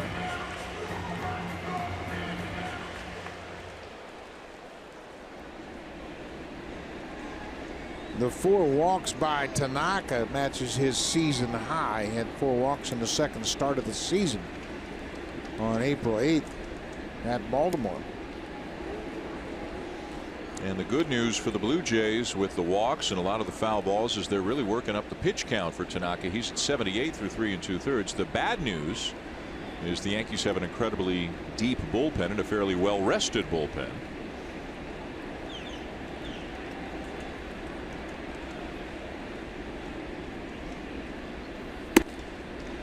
Fastball up, and it wasn't close to being a strike.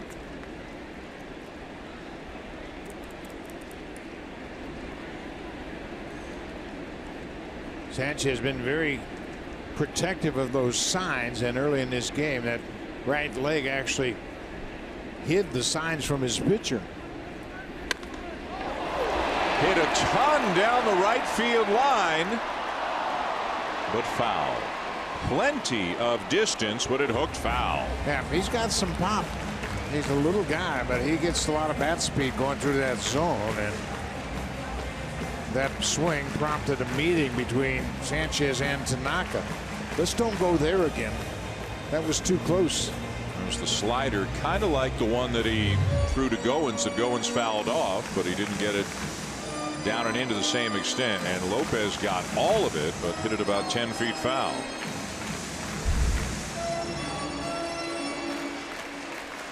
So the count remains 1-2. Goins at first with 2 down. And Joe Girardi now on the phone down to the bullpen.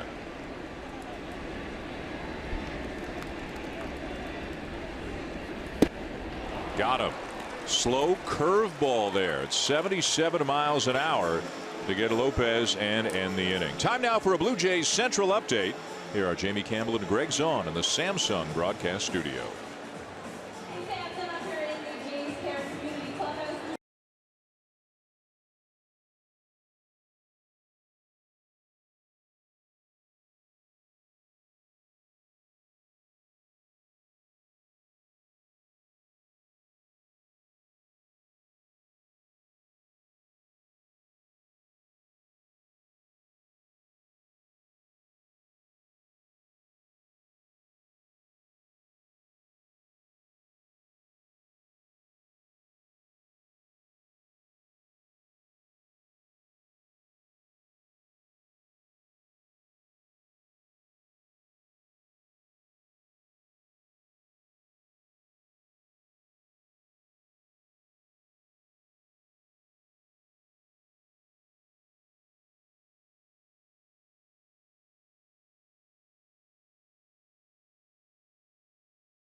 At Aaron Judge this half inning. He's due up second for the Yankees. 35 home runs on the season.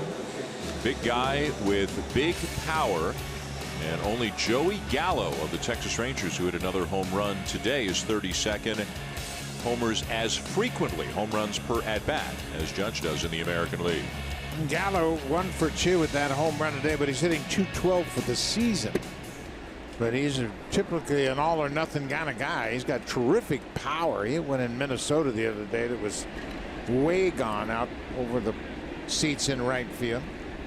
Shift on against Chase Headley, who takes the breaking ball in the dirt from Nick Tepesch. The count now even at a ball and a strike. Headley has flied out and struck out tonight. Yankees leading 3-2, out hitting the Blue Jays 7-1. Each team has left 4 men on. Chases a high fastball, 1-2.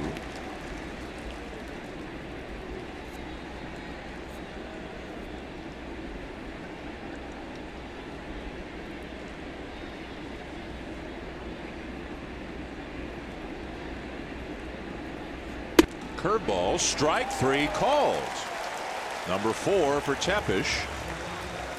With the bullpen working behind him, Buck, as the inning begins, but it's not Cole anymore. This inning it's Leonel Campos. Campos just called up from AAA Buffalo, starts to loosen up. Earlier Taylor Cole had gotten up.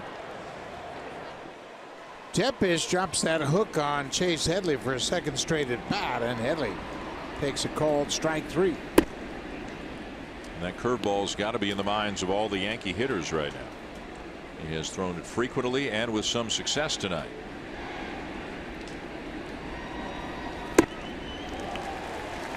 Slider there and a swing and a miss, 1-1. Judge stepping out, maybe just to slow Tepesch down a little bit. Tepesch is, we have mentioned, working extremely quickly. As soon as the hitter is ready, Tepesch is ready.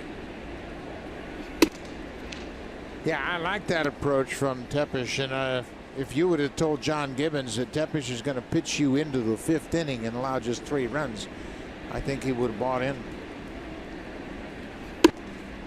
This is inside again. 3 balls and a strike.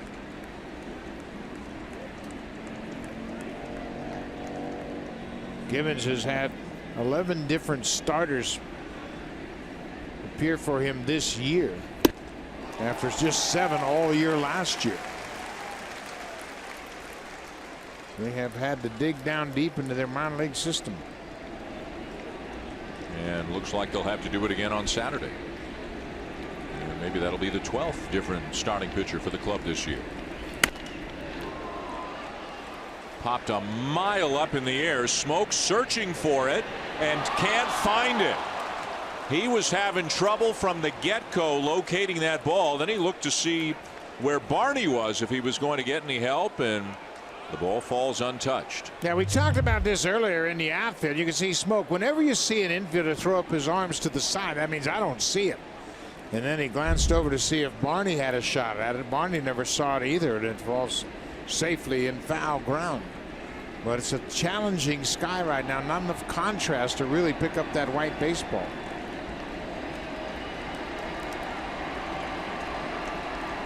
Three-two. Almost hit him, and it's ball 4 to Judge as he reaches base for the first time tonight.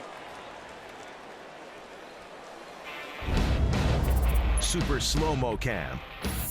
Brought to you by the Samsung QLED, the next innovation in TV.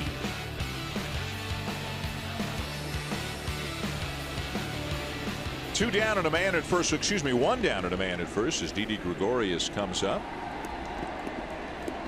Gregorius homered his last time up. He grounded out back in the first.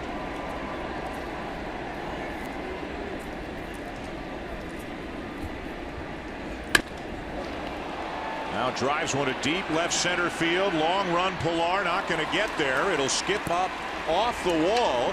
Judge will be held at third. Gregorius into second with a double. Gregorius hit that ball perfectly because it was slicing away from Pilar the whole way out to center. Pilar had a beat on it, but the closer he got, the more it sliced away from him, and that's going to be the end of the night for Nick Tepesch. Didi Gregorius homered in the third, and here he gets a double, and it's another high breaking ball. That's the curve ball that Gregorius stays on, and coming off that left-handed bat, it slices away from Pilar and goes all the way up against the wall in deep center. So Tepesch gives up the 3 solo homers. He's responsible for the 2 men on base. He leaves with the Blue Jays just down a run, but now it'll be up to Campos to try to keep the Yankees at bay with 2 men in scoring position here in the 5th.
And go the Blue Jays as Tepesch goes 4 1/3 and leaves for right-hander Leonel Campos. Campos making his 7th appearance of the season. He actually appeared against the Yankees back on the 1st of June right here at Rogers Center. He came on in relief of Marco Estrada in the 4th inning. Pitched 3 innings. Pitched pretty well. 2 runs, unearned runs on just 2 hits over his 3 innings of work. 2nd and 3rd, 1 out. Gary Sanchez is the batter. And he chases a breaking ball down and away, and it's 0-1. Right now, the way the Blue Jays have it lined up on the infield is Smoke is even with a bag at first. But everybody on the left side, and there are 3 of them on the left side technically where Barney is, they are all backed up. So a ground ball could get another run home. And a lot of times you'll see teams with just a runner at third to bring the infield in. But if it's second and third, yeah, the infielders are in, they can cut down the run at home plate, but it reduces their range because the ball is going to get to them or theoretically by them quicker. And second and third, a base hit means 2 runs. So a lot of times second and third, you won't see teams bring the infield in nearly as often. Because Sanchez hits the ball so hard, you want to give your infielders as much range as possible. 0-2 the count on Sanchez.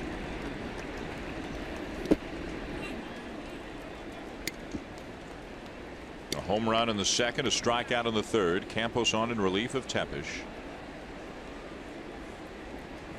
Blue Jays won the opener last night. These 2 teams will meet again tomorrow night. This is game 2 of a 10-game homestand for the Blue Jays, with the Pirates coming in over the weekend and then the Rays for 4 next week.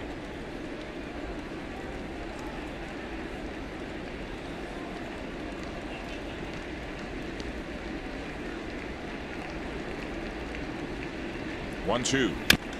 Fastball chop foul. The Rays are trailing the Red Sox right now. Boston got a great performance last night from Chris Sale, and then Craig Kimbrell struck out the side of the 9th to save it.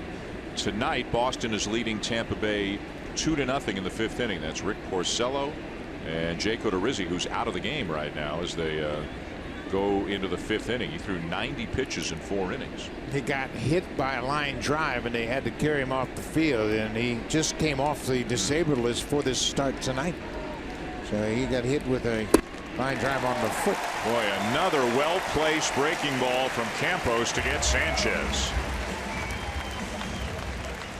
Campos had 4 strikeouts in that outing against the Yankees on June 1st over 3 innings, and it's a big strikeout. That slider with tight spin down and away from Sanchez, and that's a big out. Second out of the inning.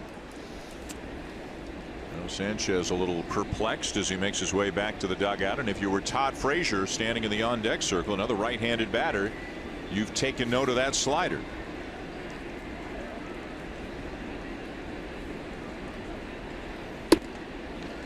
And he sees one for a first pitch strike. Yeah, that's a slider that's got that downward break, kind of like the old Juan Guzman slider. It looked more like a splitter, but it breaks down, not so much away from the hitters.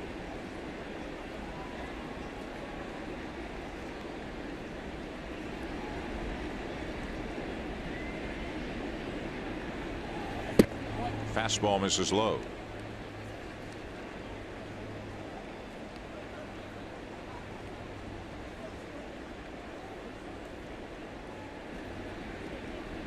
The Blue Jays have won 9 of their last 14 games. Still 6 games under, 4.5 back of the second wild card spot after Seattle won earlier today.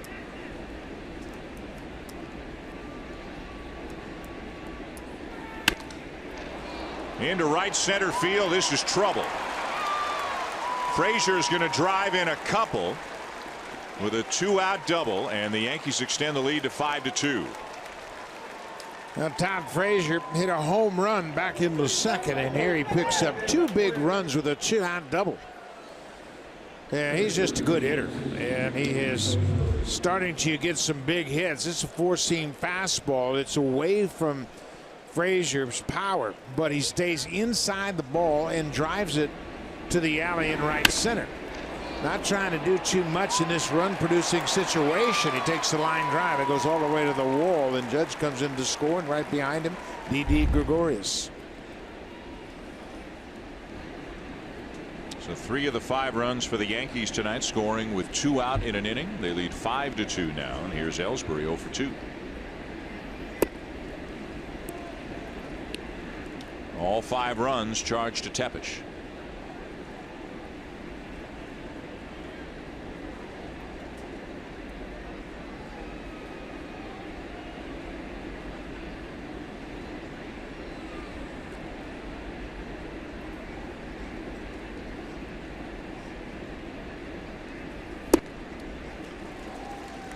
Ellsbury, as we talked about a little bit last night, kind of relegated to part-time duty right now. Went on the DL with a concussion, missed about a month, and really hasn't performed up to what they had hoped. Obviously, when they signed him to that monster deal a few years back, and with the emergence of Judge, the consistency of Gardner, the play of Hicks earlier this season, the arrival of Frazier. Spot duty right now for Ellsbury. He lines one to right center field. That's going to go all the way to the fence. Frazier in to score. Another double for the Yankees makes it 6-2. Now the Yankees got a good lineup, and they're starting to put hits together. They had back-to-back home runs in the second. Now they have back-to-back RBI doubles here in the fifth. Lopez is set up away. It doesn't get far enough away from Ellsbury. Basically just a fastball down over the middle of the plate, and he hammers it all the way to the wall in center field. Frazier comes around to score easily. And the Yankees have scored 3 times now here in the 5th inning. Garrett Cooper, the batter, 2 for 2. A couple of singles. The last one an infield hit.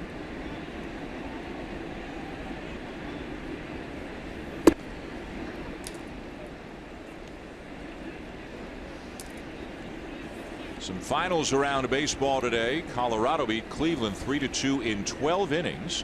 We mentioned Seattle won, so they're now in sole possession of the second wild card spot. Baltimore lost today. They were beaten by the Angels 5-1. C.J. Cron with a home run for the Angels. A lot of teams kind of hanging around the 500 mark in the American League. The Cubs lost again. They were beaten by the Giants 3-1 today. The Giants take 2 out of 3 from the Cubs, who are just 5 games over the 500 mark. Rafi Lopez does a terrific job of blocking that breaking ball in the dirt. Played it right off his chest protector to keep Ellsbury from advancing from second. Yeah, the Cubs have gone through a tough stretch, haven't they? They're 5-5 in their last 10.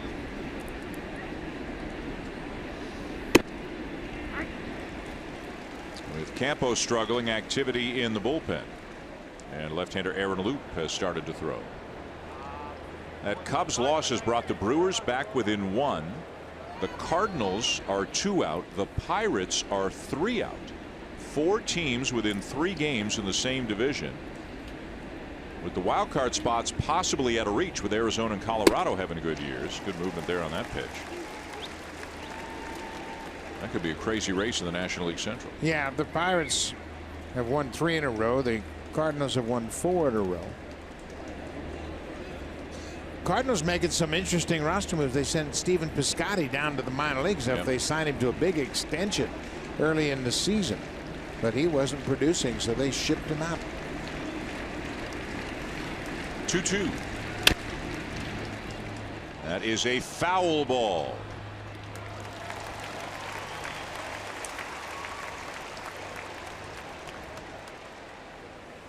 Donaldson making the throw just in case, but third base umpire Chris Conroy calling it foul.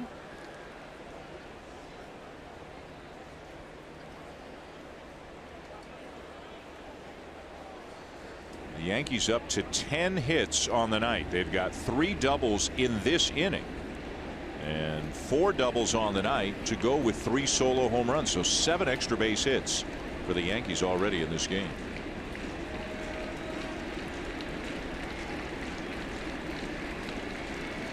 Campos nods in agreement with Lopez. Another 2-2 pitch on the way. Pretty good job to fight off a good pitch there by Cooper. Yeah, Campos got a big strikeout of Sanchez in his first batter in this inning, and then Frazier hit a double on a fastball to the alley in right center, and then Ellsbury followed suit with an RBI double almost to the same spot.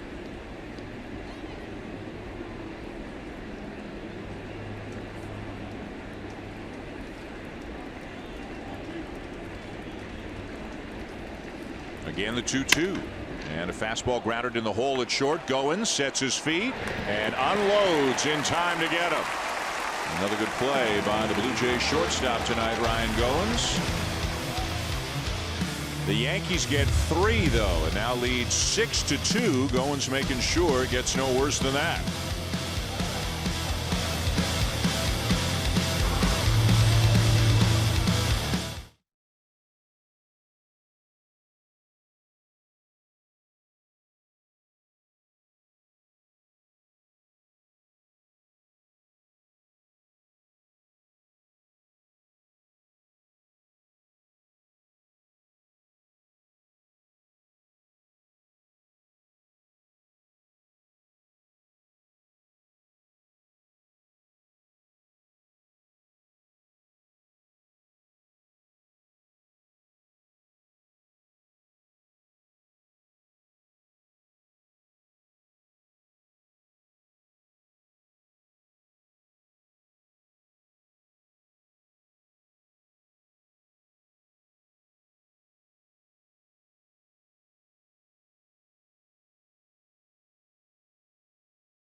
Party of the summer invades the Barclays Center in Brooklyn. See the Beast Brock Lesnar defend the WWE Universal Championship in a gigantic fatal 4-way match. It's the WWE SummerSlam.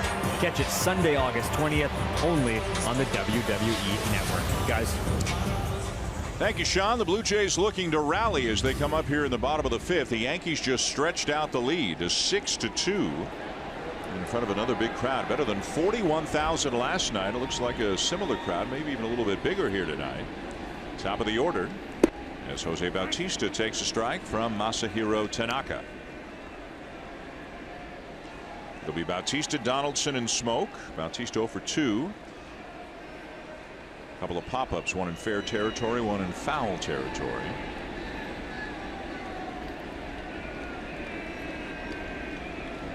See all the different pitches Tanaka has, and Sanchez is frustrated by his inability to get to the right pitch, and Tanaka looked like he was really frustrated.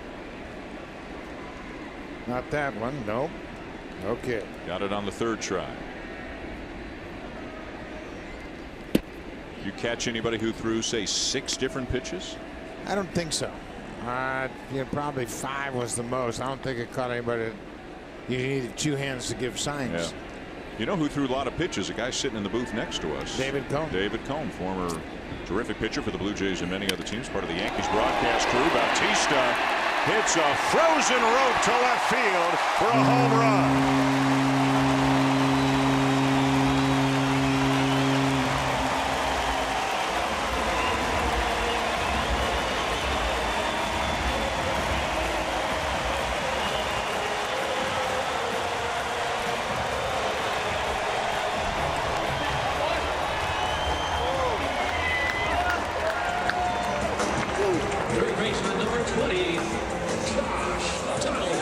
Number 18 on the season for Jose Bautista.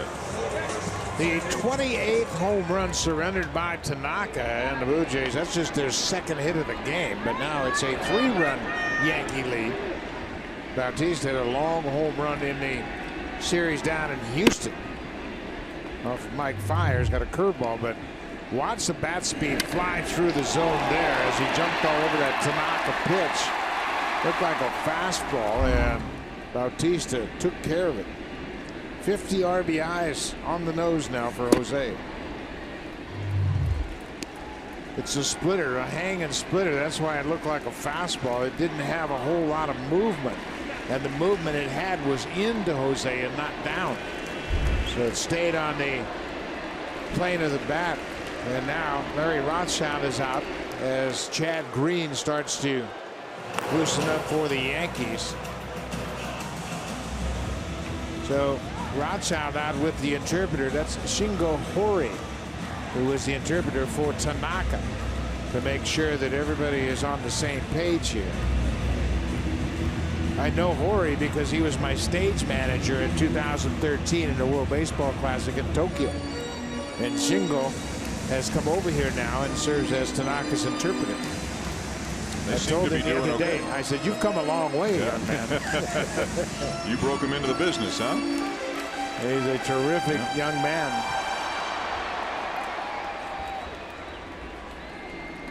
Bautista with a home run. Brings the crowd to life a little bit here at Rogers Center. Now 2-0 to Donaldson. And just outside, 3-0. Donaldson hit a home run on a 3-0 pitch last night. One of the home runs that he hit off CC Sabathia was on a 3-0 pitch.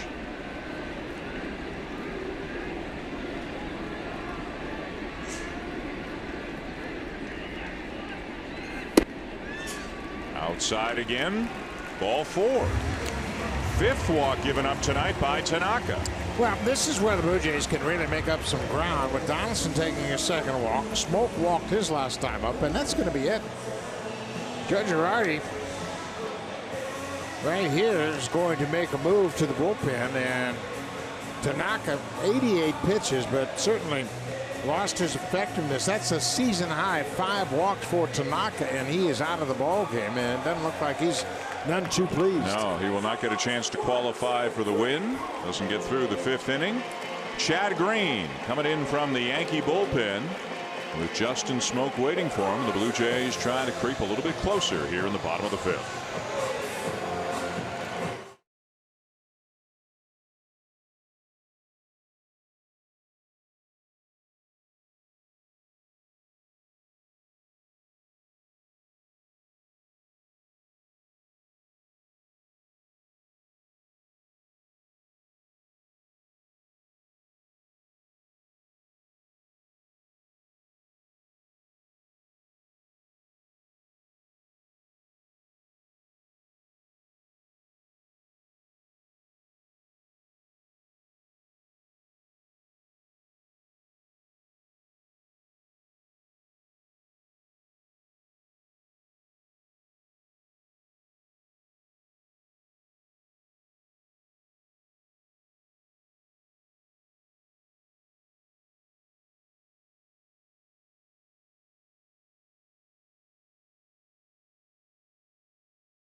Masahiro Tanaka does not get through the 5th inning. 4 innings plus a couple of batters. He gives up 3 runs. He's responsible for Donaldson at first, and the Yankees turn it over to right-hander Chad Green. Chad Green has been terrific pitching out of the Yankees bullpen. He is really part of this very strong bullpen, and he's 3rd among Major League relievers with a 141 earned run average out of the bullpen. He has thrown the ball very well lately. He last appeared in Cleveland through 2 1/3 against the Indians. First batter he faces is Justin Smoke, who has struck out and walked tonight.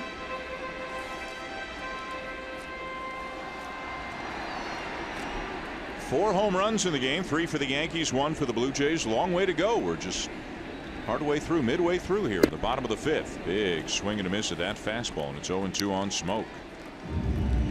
And it looks like Kendrys Morales may be coming into the game at some point. He's got a bat in hand. Yeah, he didn't match up with Tanaka. Just 1 for 14 against the Yankees starter, but Tanaka's out of the game. 0-2.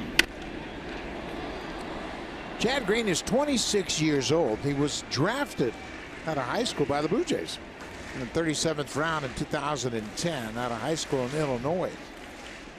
And then he went to University of Louisville. The Tigers drafted him in 2013 in the 11th round.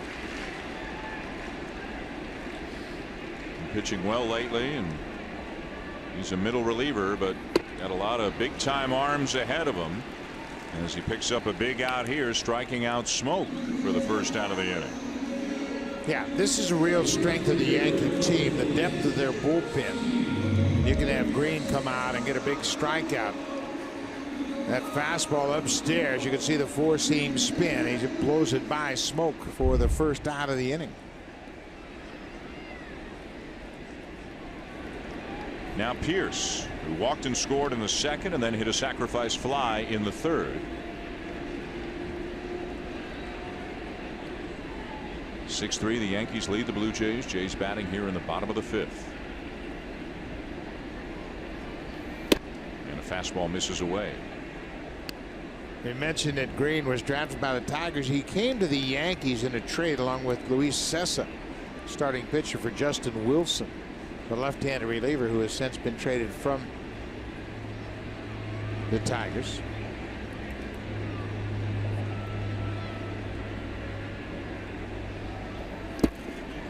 Good block there by Sanchez. Can't come up with the ball, but keeps it close enough to him. Donaldson's not going to take a shot. Meanwhile, Buck, in St. Petersburg, the Red Sox have opened it up a 5-run fifth inning. Now in the sixth, they lead the Rays 6-0. Boston is playing some good baseball. Well, and ever since they picked up Eduardo Nunez and promoted Rafael Devers from the minor leagues, their offense has taken off.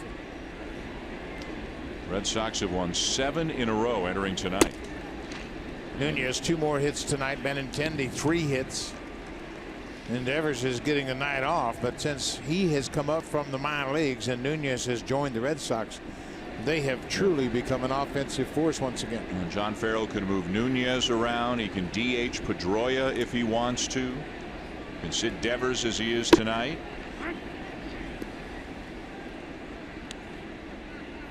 I tell you what they have too that not many people have. They have the luxury of 2 first-string catchers. Christian Vasquez and Sandy Leon. Their numbers are almost identical behind the plate. 3-1 the count on Pierce. Got a fastball, swings through it, full count. Kevin Pillar on deck.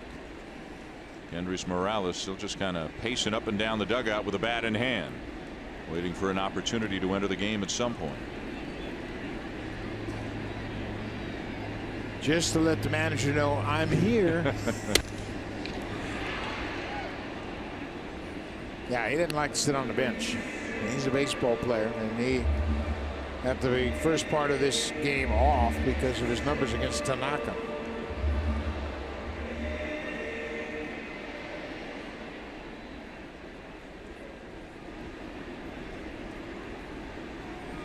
Joe Girardi going to his bullpen here in the 5th inning. So both starters out of the game. 3-2 again. And a swing and a foul tip. Pierce is gone. 2 down. Boy, it's really important if you have strikeout arms down in your bullpen when a team is starting to rally. Bautista hits the home run. Donaldson walks. Nobody out. And you call down to the bullpen and bring out Chad Green, who strikes out Smoke and then gets Pierce. So Donaldson doesn't move up at all, and Green's got 2 strikeouts, and now he's an out away from getting out of the inning.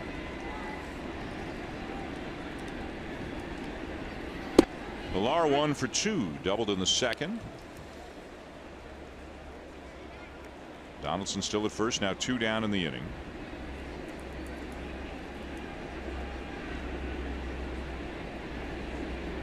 Rocky Lopez and pitching coach Pete Walker going over some information.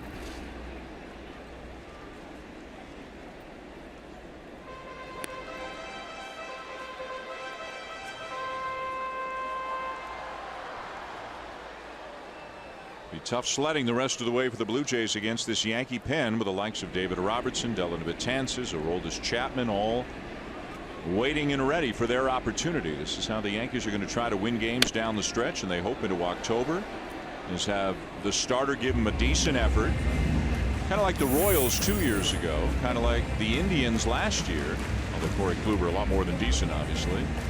The Yankees hoping just for 5-6 innings, pretty decent work from their starter, and then turn it over to the bullpen, and they think their bullpen's better than just about anybody else's bullpen. And they got a lot of good reasons to think that.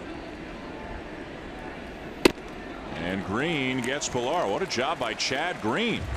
Strikes out Smoke, Pierce, and Pilar.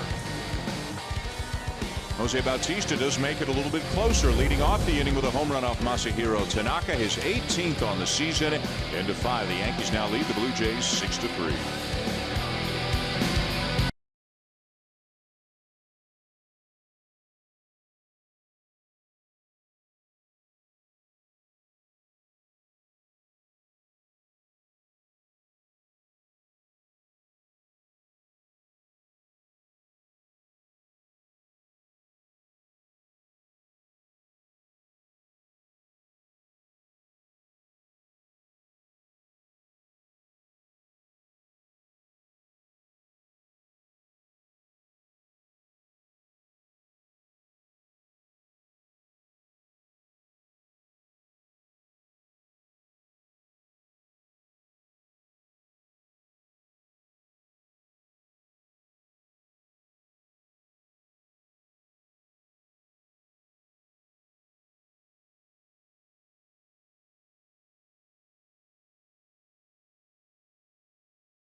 Broadcast is presented by authority of Rogers Blue Jays Baseball Partnership, and it may not be reproduced or retransmitted in any form, and the accounts and descriptions of this game may not be disseminated without the express written consent of Rogers Blue Jays Baseball Partnership. Look at those eyes. That is Harrison May, who threw out the first pitch, part of the DQ Miracle Treat Day here at Rogers Center.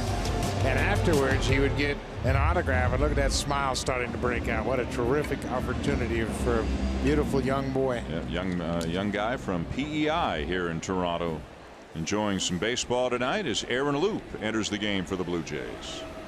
Lefty Aaron Loop will work to the bottom of the Yankee order. For Loop, this will be his 49th appearance. 41 innings over those previous 48 games. Reverse splits for Loop. Left-handers hitting over 300 against him. Ronald Torreyes lifts the first pitch to right field, and Bautista tracks back. One down.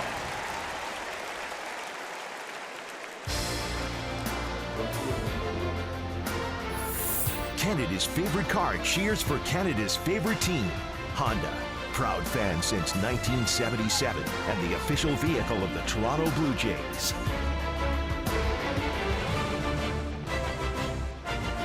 Yankees batting in the 6th inning here at Rogers Center in Toronto and leading the Blue Jays 6-3 in the middle game of this 3-game series. Buck Martinez, Sean McKenzie, I'm Dan Schulman. Brett Gardner is the batter. Gardner tonight 1 for 3, had a double down the left field line to lead the ball game off. The longest tenured member of the Yankees. He goes back to 2008.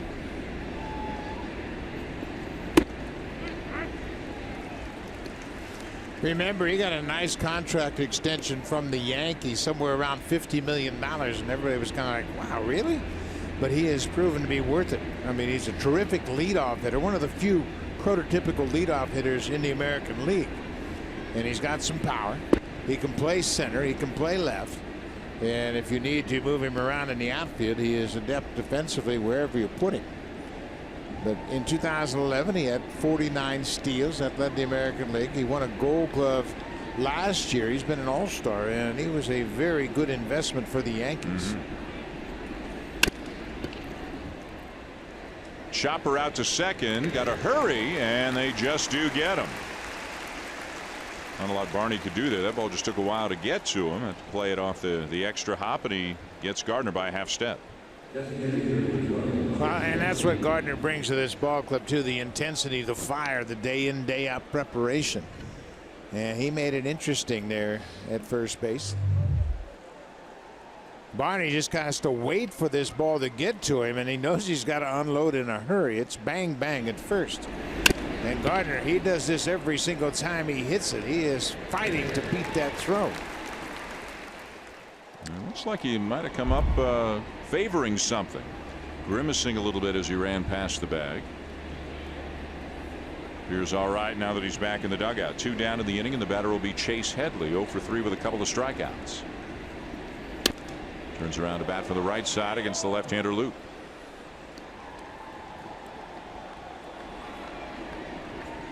Headley is 0 for 9 against Luke. And we mentioned Luke has the reverse splits. He's more effective against right-handed hitters than he is against lefties. Having some big cuts against him here.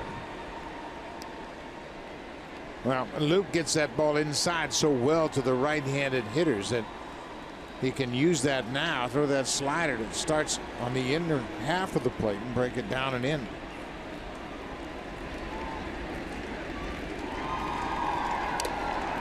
And he got him. Took something off there. Strikes out Headley, and that's clean inning. 1-2-3 for Luke. Going bottom 6. Jays coming up down 6-3.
CF Toronto Eaton Center, the official team shops for your Toronto Blue Jays. Authentic alternate red cap and jersey are available now. Get yours today at select Jays Shops locations or at jaysshop.ca. For more information, you can call 1-877-JAYS-SHOP. Bottom of the 6th inning, and Nori Aoki will lead it off. Chad Green back on the mound for the Yankees, and he starts him with a strike. Aoki tonight 0 for 2, drove in a run on a ground ball back in the 2nd. First time he was played here at Rogers Center as a Blue Jay.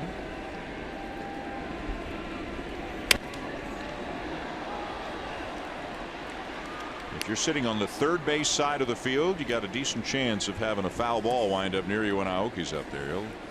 He'll spray the ball that way a lot. Fight off pitches, extended bats. He is a slasher, that's for sure.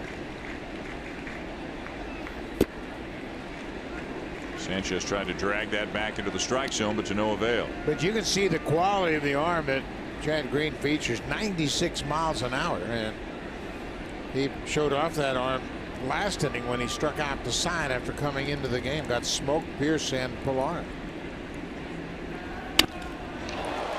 Got a breaking ball up, and Aoki lines it hard into center field, a base hit.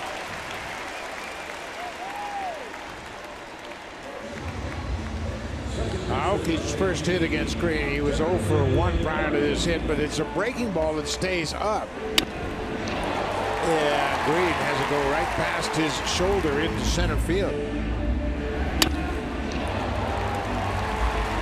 Green saying, man, you leave it up there, that's what's going to happen. If he buries that, chances are that's going to be another swing and miss. Joe Girardi on the phone. They're going to get somebody up in the bullpen. They got a lot of good arms down there. Tommy Kahnle they just picked up in the trade from the White Sox. David Robertson, former closer for the Yankees. They got a lot of big arms they can lean on down in that bullpen. Darwin Barney, the batter.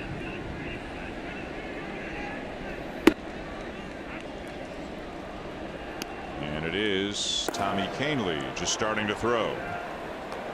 Kahnle was originally drafted by the Yankees. He was taken in a Rule 5 draft to Colorado in December of 2013. He's made his way back here via a trade from the White Sox. Quickly 0-2 on Barney. Yankees a double play depth up the middle. Leadoff base hit by Aoki. The Blue Jays being out hit 10-3, but they're in the game, trailing 6-3. Leadoff man on.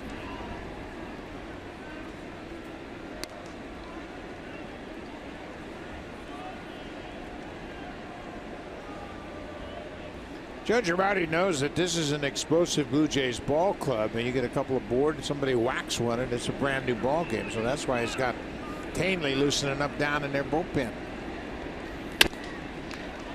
Over the mound, and they'll just get one, as it took a while for Torreyes to get to Aoki to apply the tag. Yeah, Aoki did the right thing as he slowed down, and he was right in the base path, and all Torreyes could do is put the tag on Aoki, and Barney was safely at first.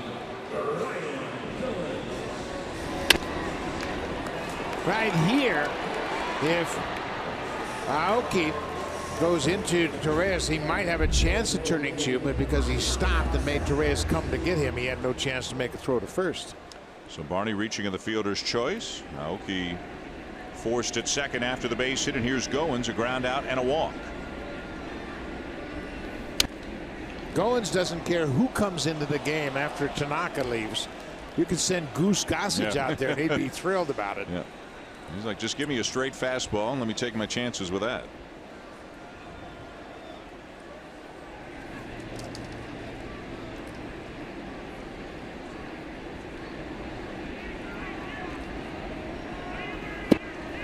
Green gave up a couple of home runs to the Blue Jays earlier this season.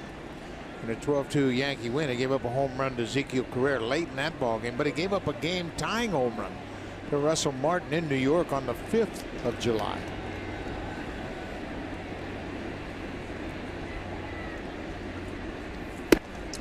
We've talked about it with Goins, how he's managed to drive in 40 runs as a part-time player, hitting what, 218 with 5 homers. Here's how you do it. Nobody on base, he's hitting 181. Runners on, he's hitting 267. Scoring position, he's hitting 328. That's obviously not that situation. Bases loaded this year, he's 9 for 12. Rips one up the alley in left center, going to get to the wall. Barney's getting away and will score without a throw. RBI number 41 for Ryan Goins. Goins' career high in ribbies is 45. He did that in 15, and he rifled that ball up the alley in center field, and that's going to be it for Green. Joe Girardi pops out of the Yankee bullpen. He'll go for another arm. Take a look at his great swing. Four-seam fastball from Green. Goins stays on it, stays on top of it, and drives it on the line all the way to the wall in left center. Barney sees it's going to split the outfielders. Now watch the ball bounce away from Ellsbury.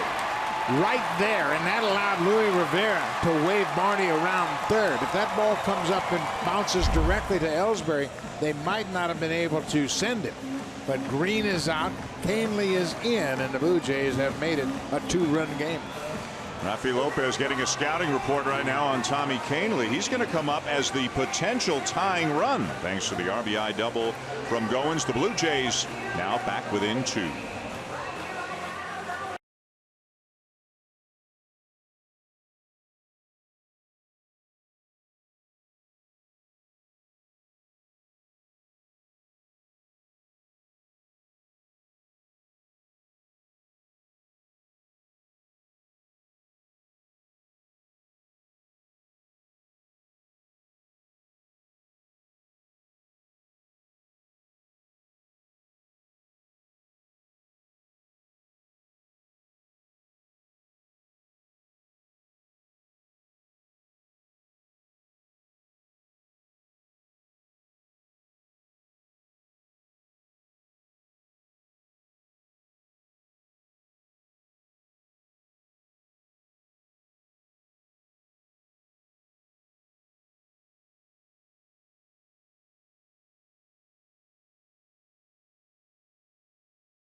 Center, new pitcher for the Yankees, right-handed with some really good numbers, Tommy Kahnle.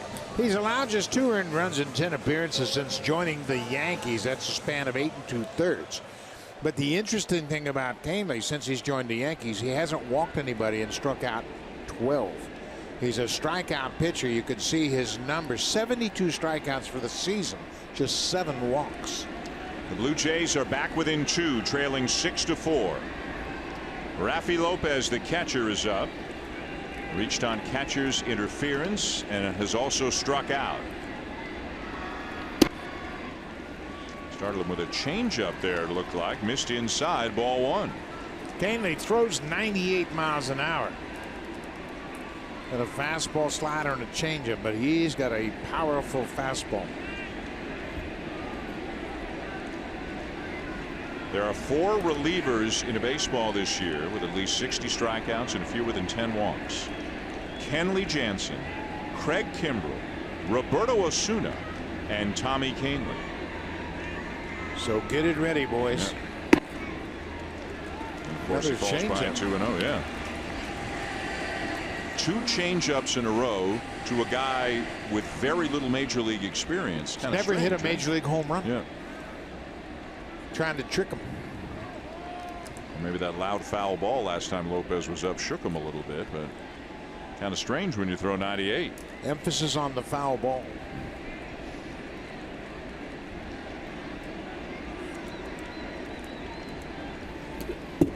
That one's going to get to the backstop. Nothing Sanchez could do there. Goins to third on the wild pitch. I'll tell you what, the Blue Jays got to be encouraged right now, and Joe Girardi is concerned. The Blue Jays have 4 hits in the game, but they have 4 runs, and now they have a runner at third base, less than 2 outs, and Kahnle just throws this one right past everybody. Past the hitter, past the catcher, past the umpire, all the way up against the backstop. A wild pitch. And you can see Girardi's a bit concerned right now because Goins at third would be the 5th Blue Jay run if Lopez can plate him, and Bautista's on deck, and he homered his last time up. Got to believe Lopez is taken here 3-0.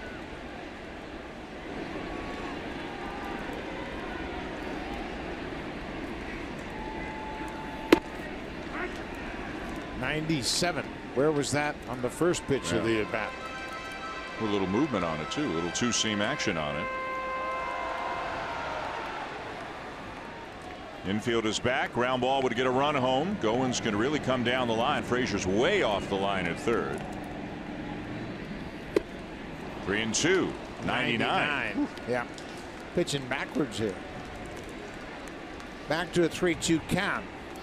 AAA numbers. He was productive down in AAA, but there weren't a whole lot of Tommy Kahnle's down in AAA. Kahnle part of the deal from the White Sox. Todd Frazier, David Robertson. Yankees got 3 good players. Outside, not close. Ball 4, tying run is aboard.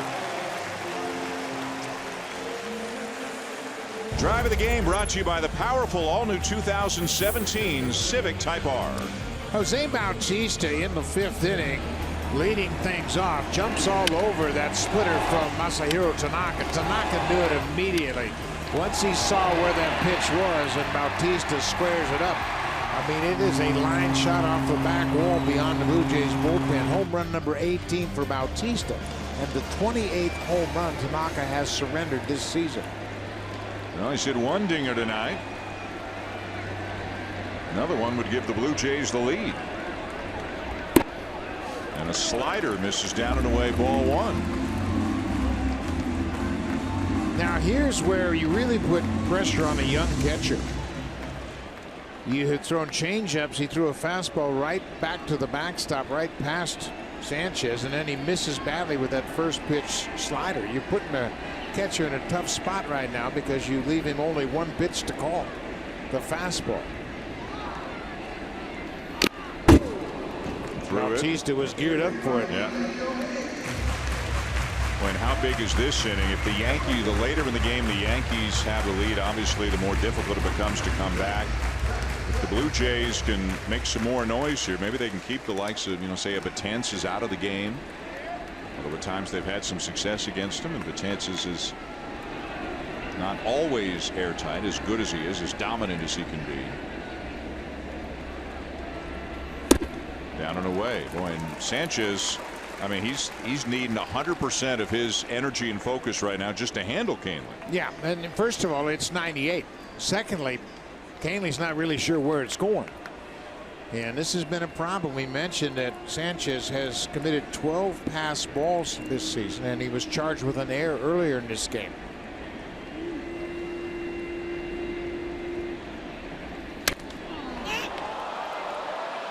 Bautista frustrated again. He got a slider in the zone and popped it up in foul territory, and that is the 2nd out of the inning. Sanchez made a heck of a play on that because he expected Todd Frazier to call him off. Here comes Frazier, and right at the end, Sanchez heard that Frazier had backed off, and he makes a basket catch. I mean, that could have very easily fallen between them, but it didn't.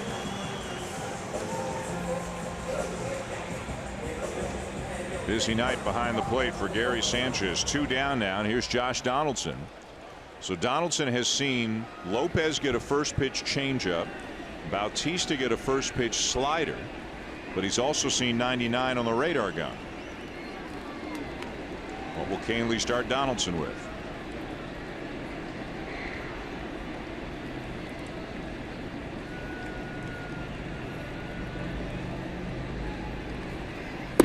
Slider.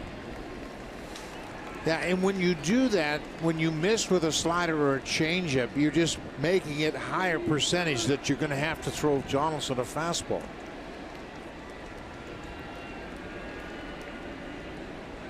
Another slider.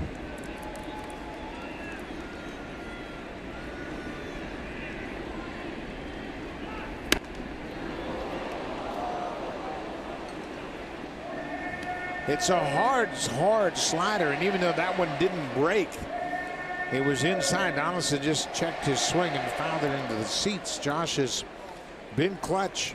300 average with runners in scoring position. He's got Goins at 3rd right now. Also Lopez at 1st. A run in to make it 6-4 in the bottom of the 6th. Neither starter got through the 5th inning tonight.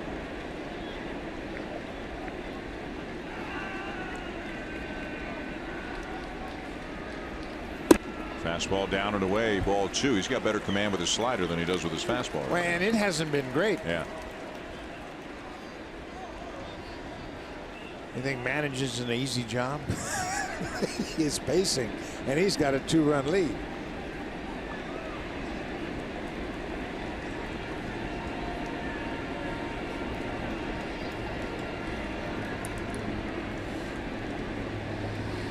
2 balls and a strike on Donaldson. Fastball line to right center field, a base hit. Goins in to score. Lopez around to third. Long RBI single for Donaldson, and it's a 1-run game. Canely backed himself into a corner where he had to throw Donaldson a fastball, and to his credit, Josh didn't try to hit it out of the ballpark to left. He stayed on it, used a big part of the field, and cashes in Goins from third. Take a look at this fastball. It might be 98, but it's away from Donaldson. He stays on it. Look at his head, how it stays down. So that tells me he's thinking big part of the field. Just come up with a base hit here, and you're going to knock in Goins. So it would have been so easy for Donaldson to get big, knowing he was going to get a fastball and try to hit a 3-run home run. But he takes a 2-out RBI single. Now the tying run is at third, 2 down in the 6th inning. And the batter is Justin Smoke, another guy probably happy to see Tanaka out of the game. He has not started one of the 4 batters he's faced with a fastball. Yeah, and you know what? When you throw that kind of fastball, I mean, hitters will tell you, you get it on the first pitch, it's a lot different than getting it on the 3rd pitch when you know you're going to get a fastball. There's some indecision when you throw it on the first pitch. Not the case when it's 2-0.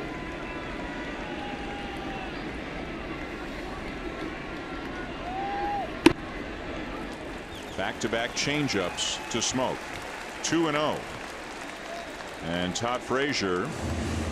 Larry Rothschild's on his way out. And Todd Frazier, who, remember, knows Canely from the White Sox. He's going to come in and be a part of this conversation, too. Yeah, absolutely. And Frazier's got that great leadership personality where he said, hey, man, you got a great fastball. And I'm sure that's the message. Adam Warren getting up in the bullpen. This is the kind of meeting that they go out there and say, okay, you're throwing the fastball well. You worked yourself into a fastball only situation with Donaldson, and he got an RBI hit. Now it's 2-0. So let's get back to your strengths. Sanchez with a word of encouragement before he goes back behind the plate. If I asked you what % chance do you think this will be a fastball? He's missed twice with a changeup. Is it like high 90s that yes, a fastball's coming here? He's got to throw a fastball, I think. And especially with Smoke, how patient he has been. Smoke is 0 for 2 with a walk, but he's had some good looks at some Tanaka offerings, and he faced Green last time.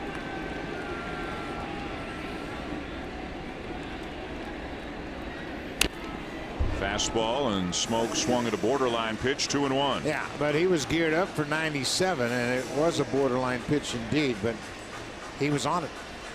Don't you think it's almost a lock? This is a fastball too at 2-1. Or do you think he maybe tries to throw a down and in slider to his back foot or something? Or? I wouldn't try to throw a slider to him. I think you're pitching it right into his power. Looks like a changeup grip.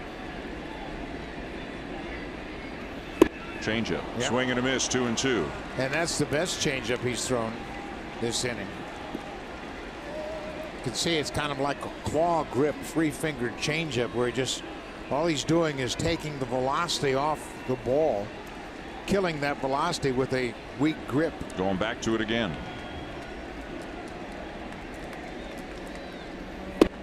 And he got him. Canely finally ends the inning. The Blue Jays get a couple of runs, though. Goins drives in a run with a double. Donaldson drives in a run with a single. End of 6. It's a 1-run game.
Lead off the 7th for the Yankees. We've talked about how the home runs lead the American League at 35. The strikeouts are right near the top of the list as well, 146. But if you supply the power, the strikeouts aren't considered the same kind of downside as it was, say, a generation ago. But here are the all-time strikeout leaders for hitters in American League history. Not very many guys have gotten up into this territory, and Judge potentially on his way to 200 strikeouts. Yeah, and when you see the strikeouts in the case of Adam Dunn in 2012, he had 41 home runs. Chris Davis, he strikes out a lot. Last year, 219 Ks, but he hit 38 home runs. And Chris Carter, he too strikes out a lot, just like Aaron Judge. But the thing that Judge has over those other guys, he's hitting close to 300.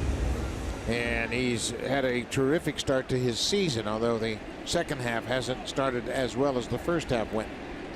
Here's Dominic Leone making his 44th appearance. Leone came in, gave up an infield hit, and retired Garrett Cooper, the only two batters he faced.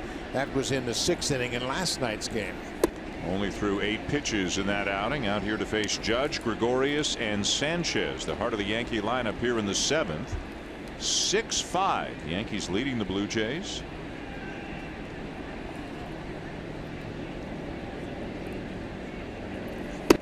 And a fastball in for a strike. Leone 4 straight scoreless appearances, a 2.50, 2.50 ERA on the season, better than a strikeout per inning. And only 4 home runs allowed in 50 1/3 innings. Yeah, and he's in here because he has power. He's got the power fastball and the hard breaking ball. And power, I think the Blue Jays believe that's the best way to go after Aaron Judge, trying to get him to swing and miss at a few of these pitches, whether it's fastball or slider.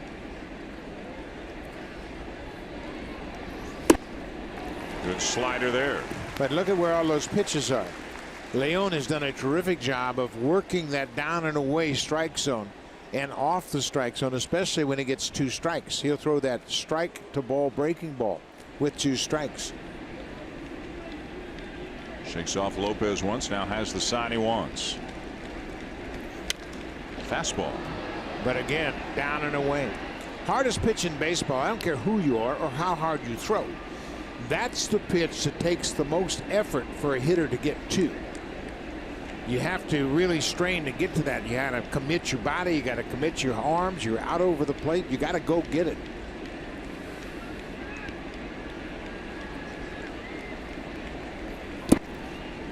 Too far down and away, full count. Yeah, it never was in the strike zone. It was a ball as soon as it left his hand.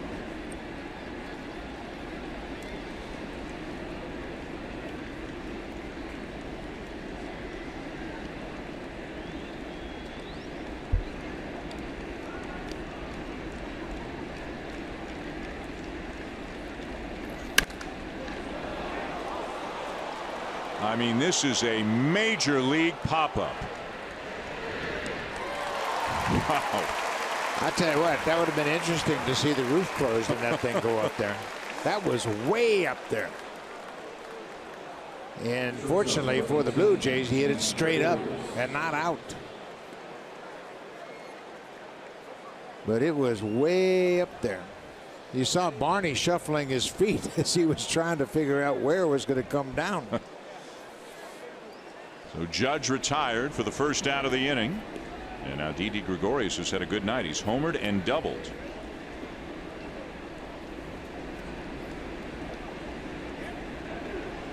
The Yankees have led 2-0, 3-1, and 6-2. Yet here are the Blue Jays back within striking distance. It's 6-5. And Leone trying to keep it that way here in the 7th inning. The Blue Jays are the only team in the American League East that has a winning record against the Yankees. They are 6-5 for the season series.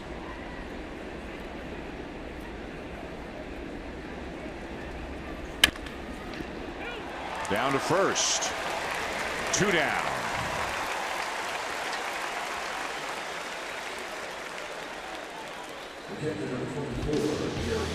Nick Tepesch was the starter making his first start as a Blue Jay. He threw 81 pitches over 4 1/3. 2 of his runs came in after he left the game. Leonel Campos gave up a 2-run double to Todd Frazier after Tepesch was out of the game. They gave up 3 home runs, 3 solo home runs. Sanchez and Frazier back-to-back in the second. And he solo shot to Didi Gregorius in the third, but he kept his team within striking distance. And time will tell if he gets another start. It would be in the Tampa Bay series. His day would have come up on Monday in the first game of the series. Blue Jays yet to announce a starting pitcher for Saturday in the middle game of the series against Pittsburgh.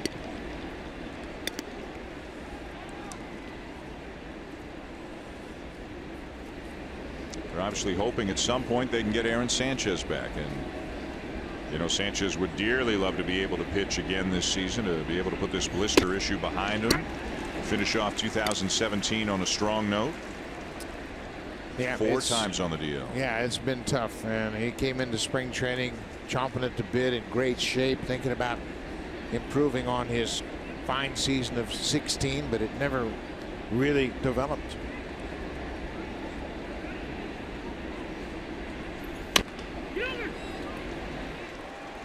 Leon's got it, flips to Smoke, and that's a 1-2-3 inning. 7th inning stretch. Blue Jays coming up down a run.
Hero Tanaka struggled with his command, walked 5, and did not get through the 5th inning. Season high 5 walks tonight, and he got off to a decent start. Retired the side in order in the first, but then had a leadoff walk in the second. Never really got settled in his command all night long.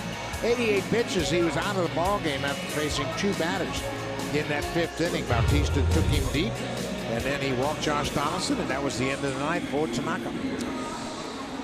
David Robertson into the game, the other player who came over in the deal for the White Sox, along with Canely and Frazier. The Blue Jays saw him last night through a scoreless inning. Of course, they know him well. He's been around for a while, and he's been a quality reliever for a long time. Spent 8 years with the Yankees in his first go-around. Last 2.5 seasons, he was in Chicago with the White Sox, where he signed a free agent contract after his tenure with the Yanks. But he's back, part of that 3-player trade.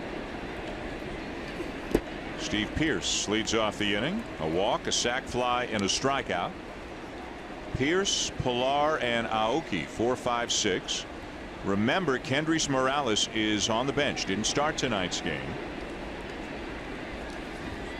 So perhaps at some point with a man on or a chance to do some damage, Morales comes up as a pinch hitter. A little squibber. Look at the reverse English. The spin on that ball. And Robertson and Cooper saying, man, that ball did some funny stuff out. He's looking at the ball to see if there's something wrong with it. Yeah, he hit it right off the end of the bat, and they put all that spin on it. Watch how this goes right off the end of the bat, and it just cued up the line. Took a serious bounce to the first baseman. Look at Robertson say that ball's got to be cut. He said wow as soon as he looked at Cooper. Yeah, that ball was spinning, and it really grabs on the artificial surface there, but they were able to complete the play. Robertson's got a new baseball, of course. Here's Pilar, 1 for 3, doubled back in the second. a strike. You talk about a formidable bullpen. If Robertson's your 7th inning guy, Betances is your 8th inning guy, and Chapman is your 9th inning guy. Like the Indians last year with Shaw, Miller, and Allen. Like the Royals of 2 and 3 years ago when they had Herrera, Davis, and Holland. Jerry Meals says Pilar went around. It's 0-2. These deep bullpens are basically a product of poor starting pitching. They lost Pineda for the season. CC Sabathia is back to New York to get his knee worked on. And yeah, you'd like to have starters pitch 7 innings every night and not have to have such a potent bullpen, but that's not the case with a lot of teams.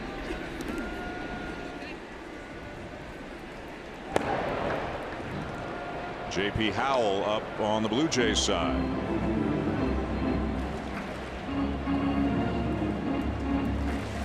Looks like Taylor Cole was going to grab a ball and start to loosen up as well.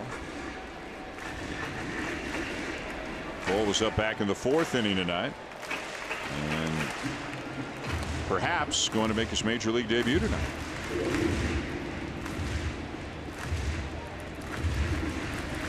Robertson always known for his cut fastball that he would run in on the hands of left-handed hitters. Morales hoping to get a look at him.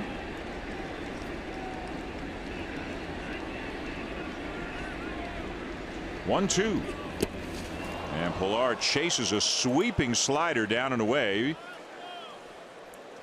and strikes out for the 2nd out of the inning.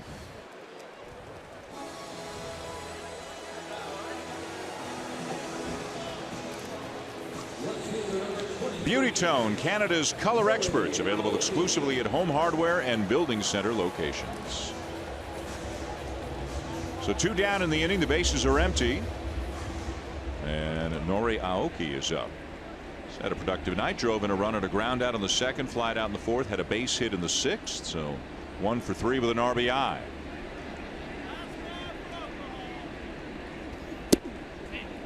There's the cutter, and you could see where Sanchez put his glove originally and where he caught the ball, how much movement there is on that pitch. Well, obviously Robertson picked up this pitch while he was spending time in that bullpen with Mariano Rivera. They want it outside, but that runs all the way down and in off the plate inside.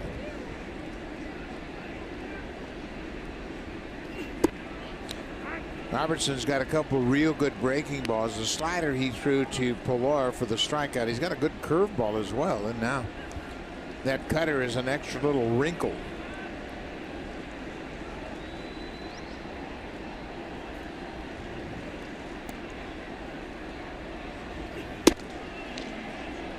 Pretty good pitch there. Gary Sanchez liked it, but home plate umpire Mark Carlson thought it was inside. 2 balls and a strike. Yeah, Blue Jays got a break right there. That looked like it was a pretty good pitch. That was the cutter once again.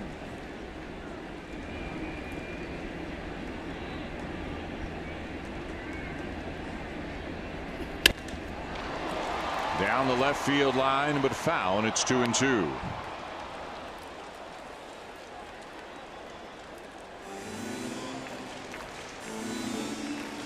And that again was the cutter, but that one was backdoor to the outside part of the plate, although it caught a lot more of the plate than Robertson would have liked. Blue Jays down a run as they bat here in the bottom of the 7th.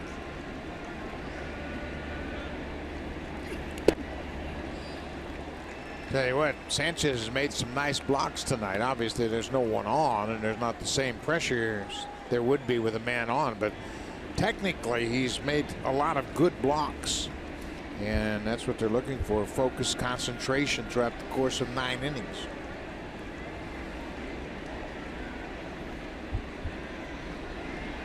Three-two.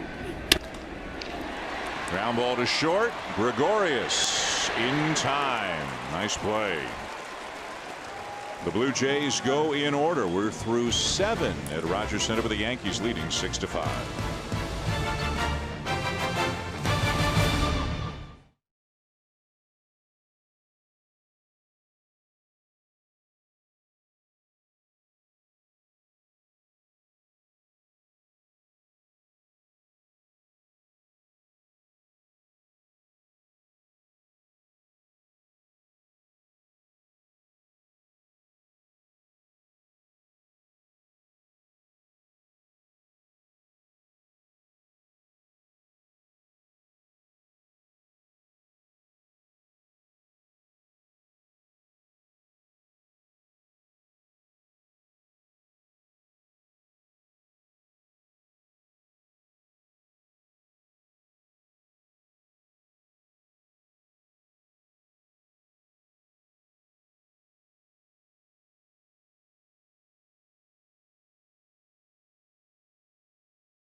is set to return. Can Chelsea defend its crown?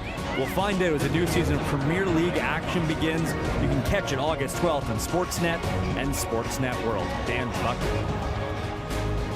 Thank you, Sean. We got ourselves a one-run game here at Rogers Center. The Yankees up 6-5 on the Blue Jays. Dominic Leone back out for his second inning of work.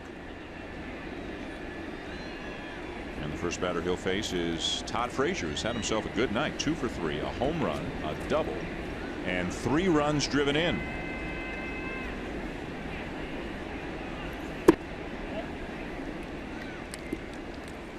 After Frazier, Jacoby Ellsbury, and then Garrett Cooper.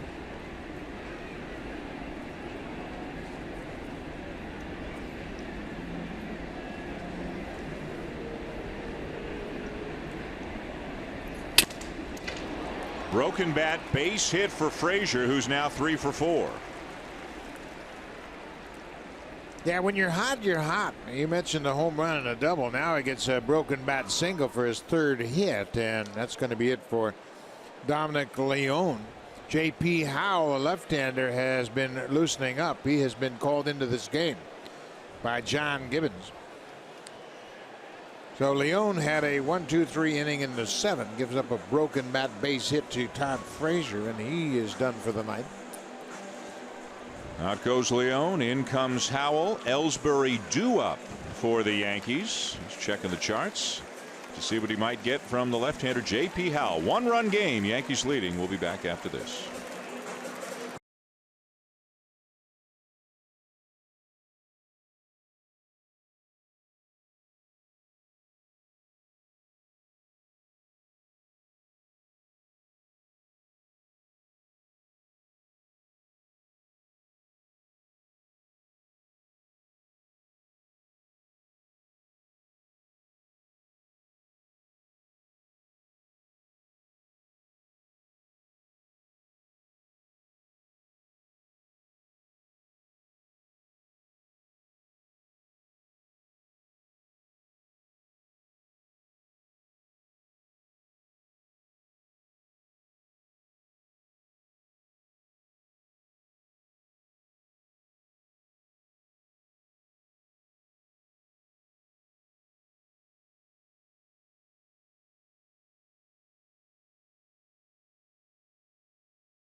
Left-hander J.P. Howell enters the game for the Blue Jays.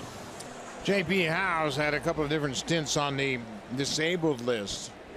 Howell came into the game on Friday night in Houston, gave up a home run to Tyler White on the first pitch he threw in that inning, and then would eventually get the next 3 batters out. That was the 16-7 Astros win in the opener of that series in Houston. Lefty-lefty matchup against Jacoby Ellsbury. News breaking that it appears the Cleveland Indians have made a trade. Remember, Michael Brantley, their outstanding outfielder, suffered an ankle injury last night, went on the DL today, and it appears that the Indians have gone out and acquired Jay Bruce from the New York Mets. Veteran left-hand hitting outfielder, all kinds of power.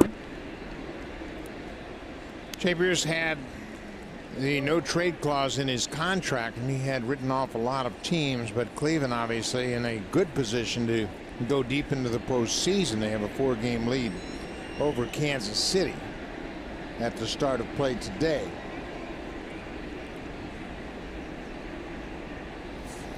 We put him in the middle of a lineup with Jose Ramirez, Edwin Encarnacion, and so. Well, he's got big power, and you know what? He's been the subject of trade talk for a long time. Yep. Maybe even before the trade deadline, people were talking about him. Yeah.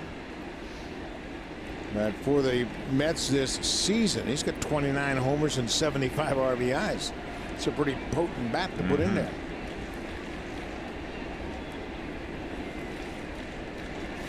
What they can do now is they can sit Bradley Zimmer, use him as a defensive replacement if they want, because he's a terrific defender in center, and they can mix and match their outfield, but get Bruce's bat in there.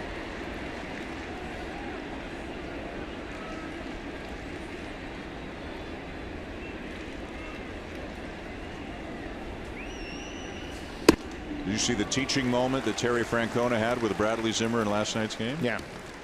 He didn't. He had the pop up. He didn't run it out. It was a runner at first. Yeah. And they got a double play out of it. Yeah. Nolan Arenado saw that he didn't run and yelled at the pitcher. I can't remember who the pitcher was. Let it drop, let it drop. And then they picked it up through to second, through to first, got a double play. And Tito was steamed when he was talking to Zimmer in the dugout. 2-2. There's not a finer players manager than Terry Francona, but when he needs to make a point, he will make a point. And you just can't give away games like that. You can't give away outs like that. And I'm sure Bradley Zimmer will never, ever do that again. 3-2, the count on Ellsbury. Yankees up a run here in the 8th inning. Frazier is the runner at first, nobody out.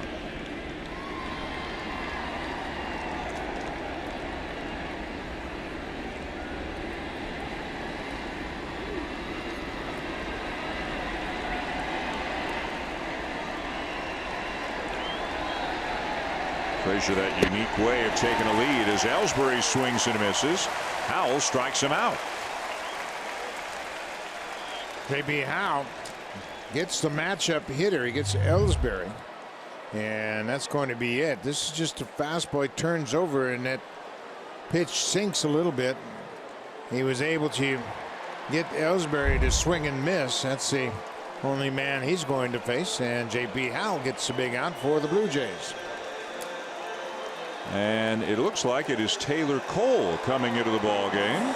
We are going to have ourselves a major league debut when we come back. Garrett Cooper is due up, and Cole will be making his long-awaited first appearance in a big league ball game when we come back.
Taylor Cole is into the game for his major league debut. He's been a part of the Blue Jays organization since 2011 when he started with Vancouver.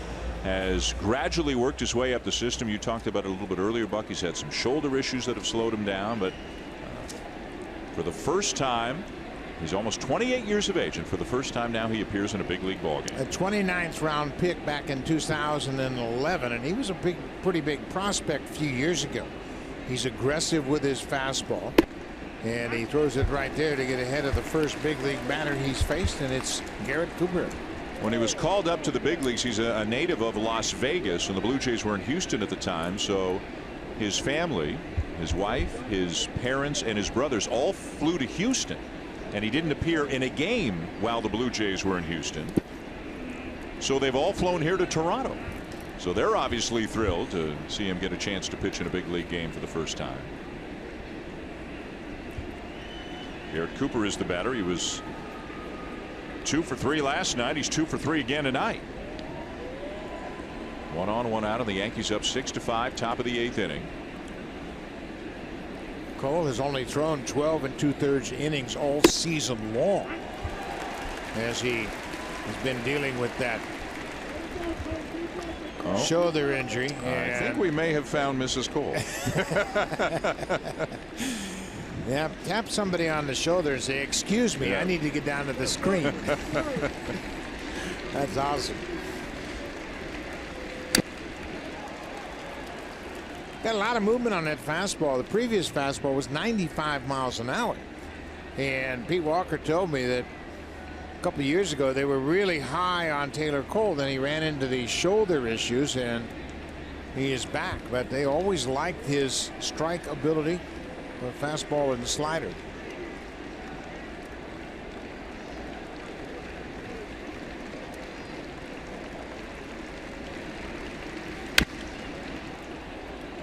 Cole went to Brigham Young University, went to BYU, and did his 2-year Mormon mission during school. And his Mormon mission, at least a good chunk of it, was spent in the GTA, in the Toronto area. He was in Whitby, Oshawa, Richmond Hill. He also went as far east as Kingston. And so he got to know this entire area about 10 years ago, 9-10 years ago. And then lo and behold, he gets drafted by the Blue Jays, and years later makes his major league debut here in Toronto. Ball ripped to left field, going to be over the head of Aoki.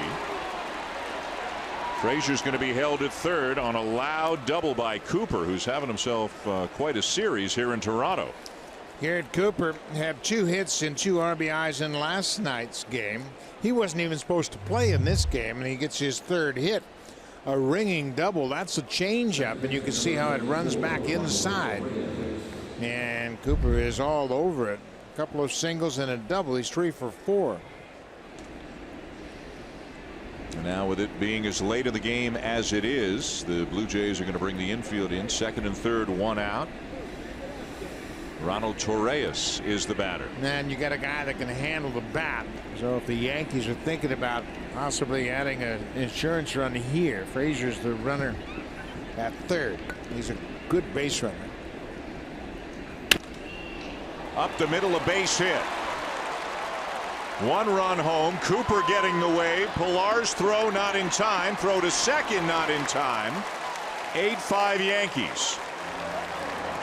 Boy, Torreyes has come up with so many big hits for the Yankees this season. He's had to fill in. Now he's filling in for Castro at 2nd. But you have a situation where you kind of discount him as a hitter. When you look at all these other big guys in this lineup, you say, well, man, I got to get this guy as the number 9 hitter. And oftentimes these guys are very good fastball hitters. And he jumps on that first pitch he sees from Taylor Cole, rips it into center field. Frazier's in to score. Here comes Cooper right behind him, and Torreyes goes to 2nd on the throw. 2 more RBIs for Torreyes. That gives him 30 for the season. And Joe Espada, the 3rd base coach, a little bit shaken up. Joe Girardi and one of the Yankee trainers came out. He can smile about it now, but let's see if we can get a look at what happened. He's waving him home, and ooh, the turf got him. Yep, that turf monster got him. He just got tangled up with the turf. He can smile about it. He's okay, but he was just trying to get a position to help the 2nd base runner here at Cooper come around to score. Top of the order now, Brett Gardner, 1 for 4, doubled back in the 1st.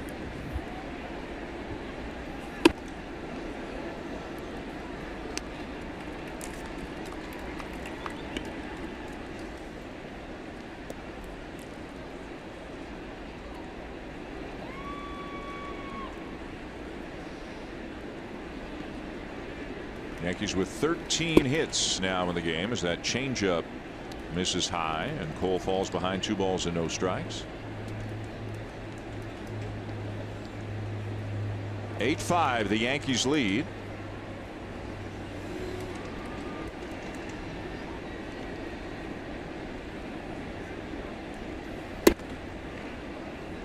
Went to the changeup again, and this time missed inside, ball 3.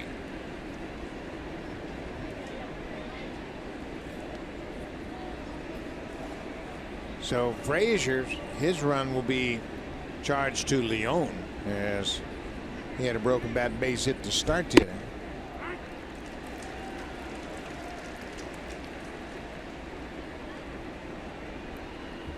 That's a tough outing for Leone. He retired to side in order in the 7th, and Frazier breaks his bat, gets a single, and comes around to score on the Torres 2-run single. Ball battling back. The count is full.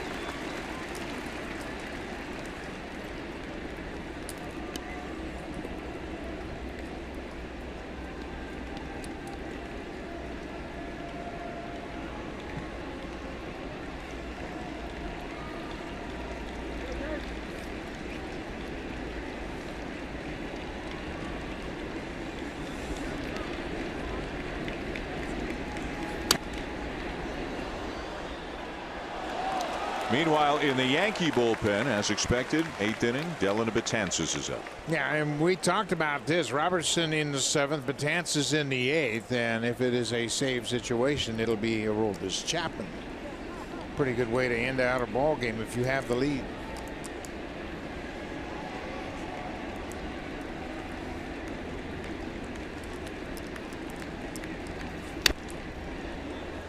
Gardner fights off another one. As you said, a lot of movement, a lot of two-seam movement on that fastball from Cole away from the left-handed hitters. But it's a little bit flat. It's not down. It's kind of like flat along the plane of the bat. And these big league hitters, they can stay on that. You want to have it have a little more depth to it so it goes underneath the bat.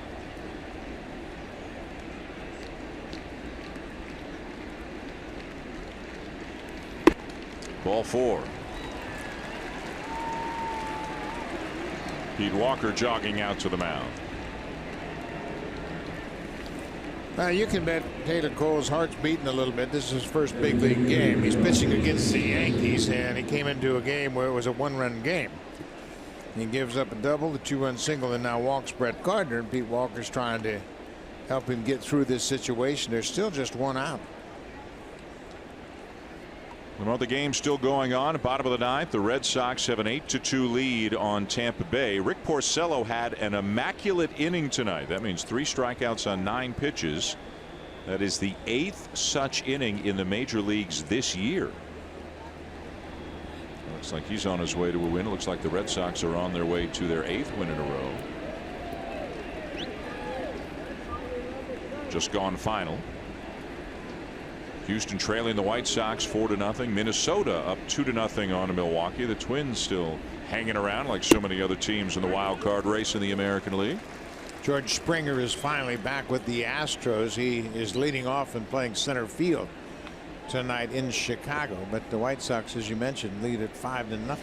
Kansas City, they're in the thick of things as well. They got a 5-4 lead on the Cardinals. Battle of Missouri. There's a changeup with better downward movement from Cole, and he's out in front 0-2 on Chase Headley.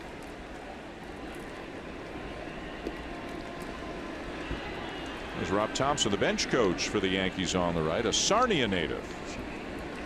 Talking with Gary Sanchez.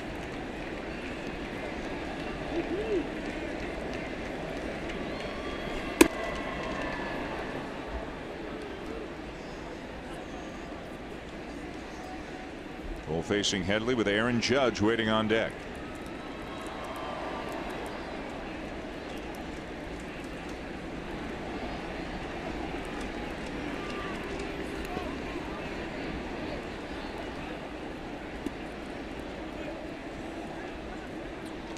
Nobody up in the Blue Jays bullpen. It's going to be Cole for at least a while. Both lefties have been used. The only relievers left in the Blue Jays bullpen are Danny Barnes, Ryan Tepera, Roberto Osuna. Generally don't pitch in games in which the Blue Jays are trailing. Slice softly into left field, a base hit. Torres getting the way. Throw from left on a bounce. Got him at the plate. Good throw and a pretty nifty play at home plate by Lopez as well. Aoki picks up his 5th outfield assist, and Joe Spada, the third base coach, being very aggressive, challenging the arm of Aoki. He takes a little bit of a hesitation, a double clutch, but then he throws a one-hop strike. Mark Carlson, the home plate umpire, calls Torres out. You can see Aoki is not very deep in left field, but a nice tag by Lopez. He slaps the tag on Torres' shin before he touches home plate. So years from now, when somebody says to Taylor Cole, how'd you record your first out of the big leagues? It was on a play at home plate. Kind of an oddity. Now Aaron Judge, 0 for 3 with a walk, 0 for 6 with 3 walks in the series.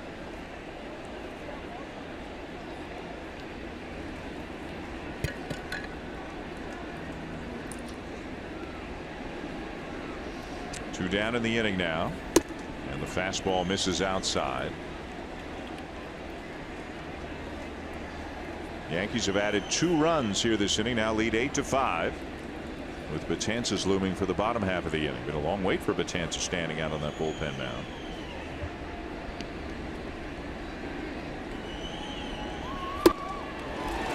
.2-0 changeup, swing and a miss, 2-1. And a little company, I guess, if the Yankees extend this lead, Buck, maybe it's Warren instead of Betances. Yeah, I would think they would save Betances. They have a 3-run lead, and they might even save him in that situation.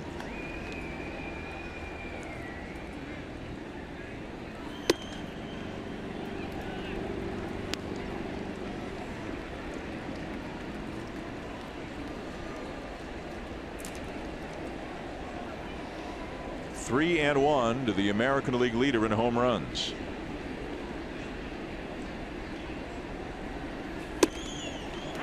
Right on the corner, a full count. Taylor Cole was at 3 different levels in the minors. He started out in the Gulf Coast League, went to Dunedin, and finished up in AAA Buffalo, 4 appearances. And we mentioned just 12 2/3 innings all season long. Runners will be on the move. Crowd trying to help Cole out here against Judge. Got him. Well, his first out ever may have been on a play at home plate, but his first strikeout was of Aaron Judge. 8-5 Yankees going to bottom 8. Time now for a Blue Jay Central update. Jamie Campbell, Greg Zahn from the Samsung broadcast studio.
Is back, and it is better than ever. Watch every out-of-market regular season game live on over 400 supported devices.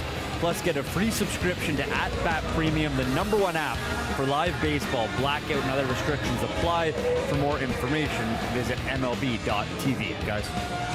Thank you, Sean. Well, the Blue Jays have their work cut out for them now. Going to the bottom of the 8th, they're down 8-5. After the Yankees just added 2 in the top half of the inning, and they will face big right-hander Dellin Betances. Betances began his career as a starter in the minor leagues, made 122 starts in the Yankees minor league system, but he could never command his pitches. So they moved in the bullpen, and his numbers are ridiculous. 74 strikeouts, just 32 walks. He's averaging 16.24 strikeouts per 9 innings. Ezekiel Carrera comes off the bench to pinch hit for Darwin Barney. One problem that Betances has had, especially against the Blue Jays, he had a 4-walk game against the Jays in New York back in July. Carrera 0 for 3 in his career against Betances. Who falls behind 2-0. 32 walks in 41 innings. He can be overpowering, but the command has not been what it has generally been for him in recent years. He had 4 walks in the inning, had a bases loaded walk to Russell Martin, but the Blue Jays just 1 run.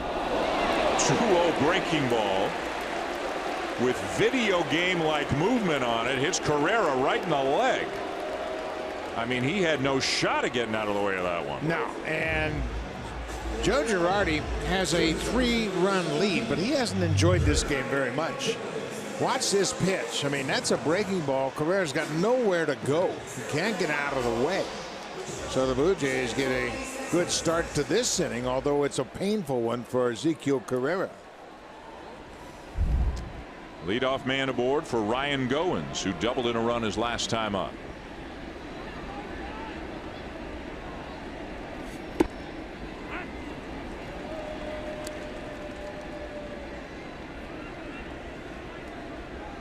Eight runs, 14 hits, and an error for the Yankees. 5 runs, 5 hits, no errors for the Blue Jays. Each team has left 7 men on. Blue Jays won the opener last night. Series concludes tomorrow night. Right back to the breaking ball, and it's 0-2.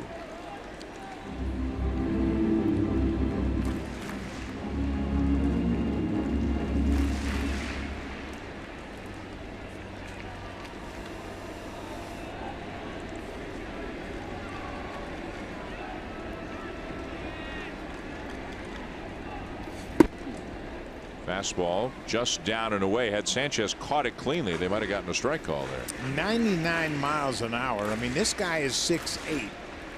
And, you know, we talk about Sanchez throughout this whole series. Watch the challenge that Sanchez has catching that ball. I mean, there's so much movement on it. It's almost 100 miles an hour, and they just couldn't catch it. Back to the breaking ball with the runner going, and they'll get the out and turn the double play. That was the only place that ball could have been hit for that to happen. Yeah. The ball bounced right over the base, and Didi Gregorius, the shortstop, was right there to make the play. I mean, that's just a bad break for the Blue Jays. Gregorius is up the middle. Carrera's running on the play. I mean, you couldn't ask for a better tailor-made ball hit to the shortstop. Gregorius was covering the bag because Carrera was on the move, and then the ball bounced right to him for an easy double play. Just like that, 2 down and the base is empty, and the batter was the catcher, Rafi Lopez. Good cut at a fastball. It's 0-1. Lopez has reached on catcher's interference tonight. He has struck out and he has walked, so officially 0 for 1.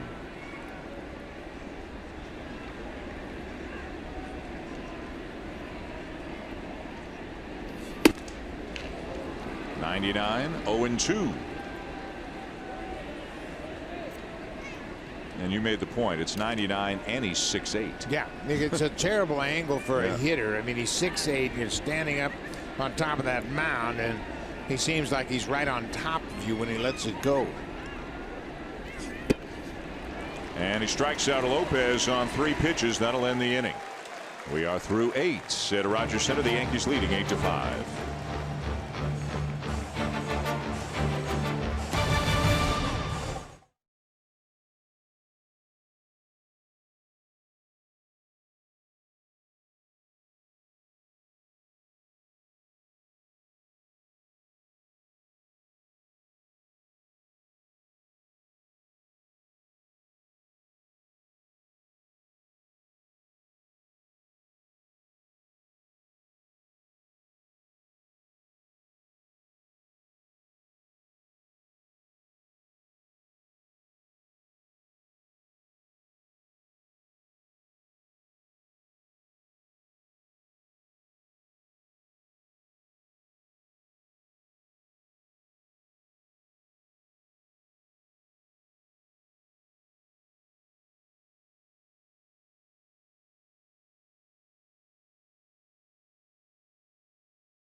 Taylor Cole back out for his second inning of work. Major League debut tonight.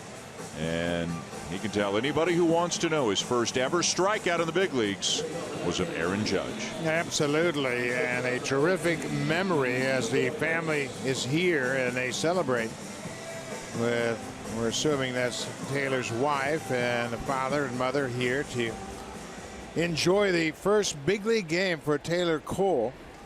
Brothers here as well. So for them, that was worth it, flying from Las Vegas to Houston and then up to Toronto. Strikes out Aaron Judge. Yeah. Change up for a strike to Didi Gregorius to lead off the ninth inning. Rob Refsnyder into the game at second base for the Blue Jays after Barney was lifted for a pinch hitter.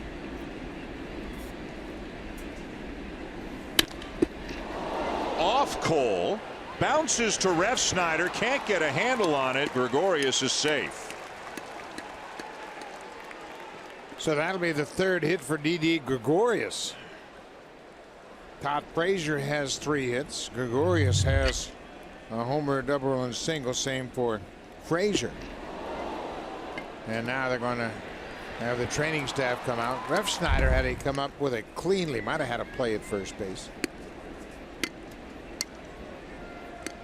Telling George Poulos he's fine.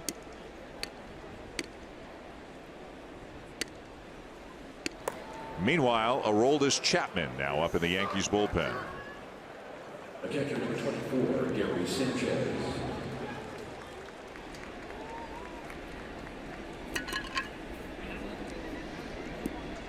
Cole will now face Gary Sanchez. 1 for 4. Hit a solo home run to back in the second when the Yankees opened up the scoring by going back-to-back off Nick Tepesch. Sanchez and Frazier with the home runs. Gregorius homered in the third.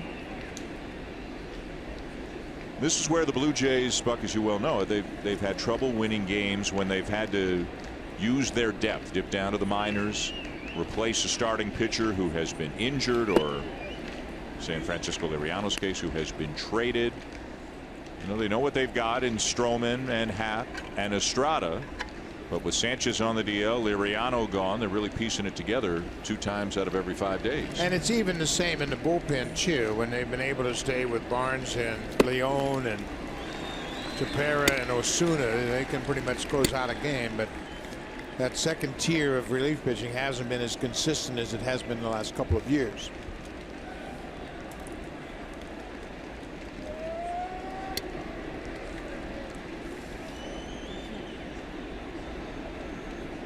See Marco Estrada on the mound tomorrow night in the finale of this series. Sonny Gray will get the call for the Yankees.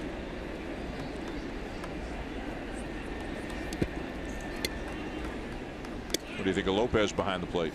Yeah, he's been quick. You know, he's got perfect size for a catcher. He's probably about 5'10", 5'11". He's very athletic behind the plate, much along the lines of Russell Martin, the same physique. But obviously he hasn't played much in big leagues, but he's pretty active back there.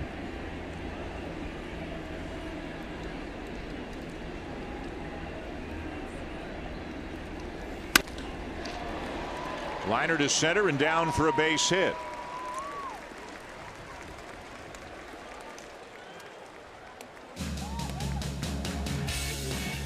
Hit a home run with any project this season. Home Hardware, proud sponsor of the Toronto Blue Jays.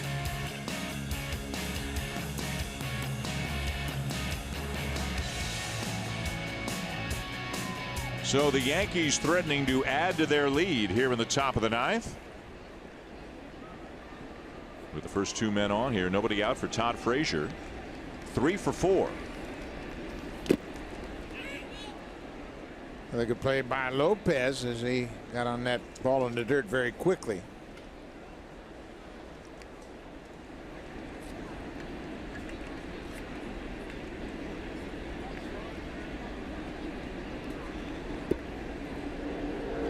Some hard hit balls off Cole here tonight.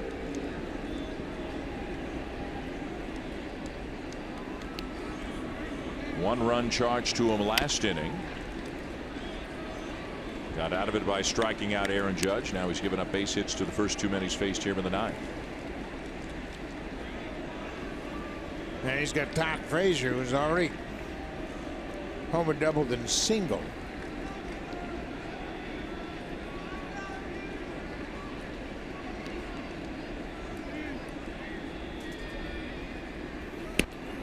Hit him.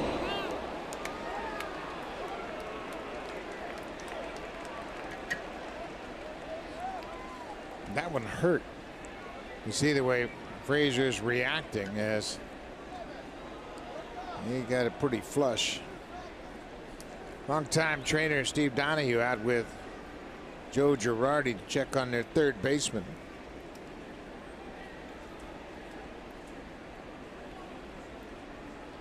They're going to take him out of the game. No, I guess they're going to leave him in there, but this ball runs up in the end and catches him right on the elbow. Looks like Frazier's just going to try to see if he can get the feeling back in that elbow, get right on your funny bone, and listen to this. Ow.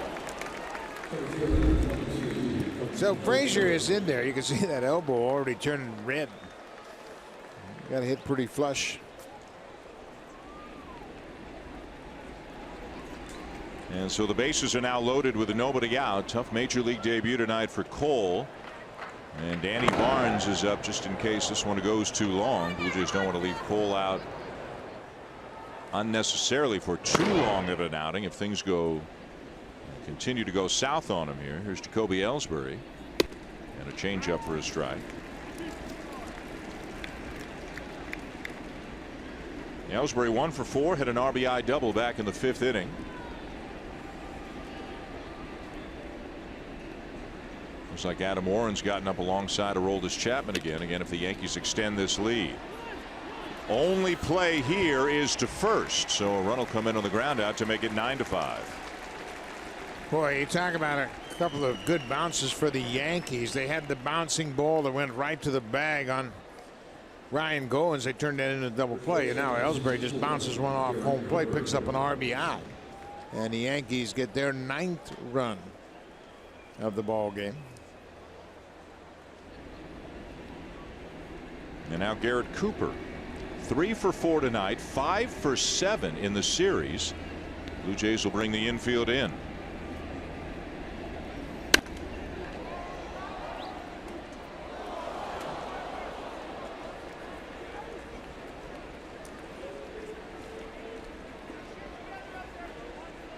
Yankees are up to 16 hits in the game. They face 6 different Blue Jay pitchers.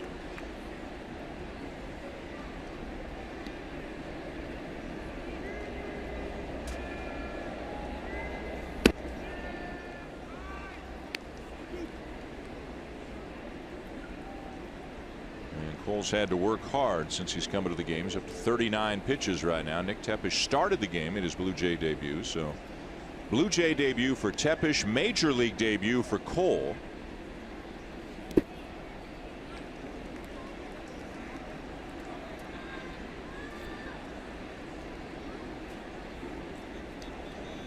The Yankees with 16 hits. That's the second highest hit total in a game this season for New York. They had 18 hits in a game at Yankee Stadium against the Orioles on June 10th.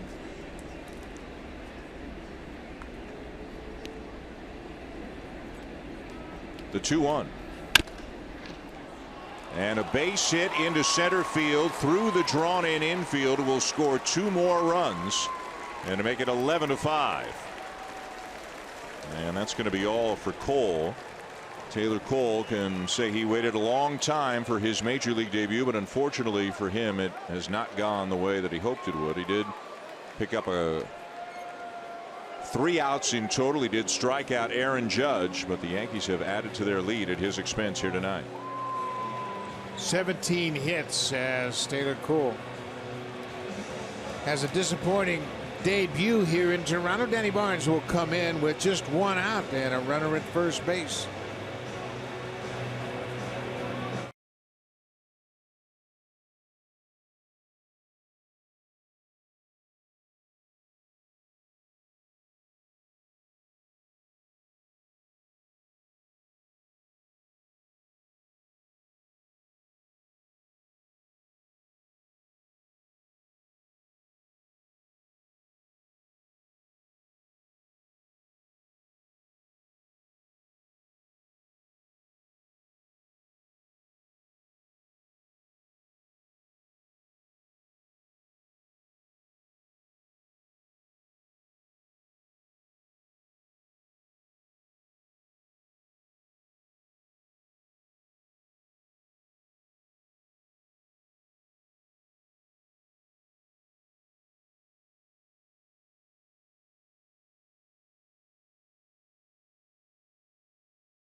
Center, and John Gibbons did not want to have to use Danny Barnes, but he's got to. So Barnes, who normally doesn't pitch in this kind of a situation, will be looking for the last couple of outs here in the top of the ninth.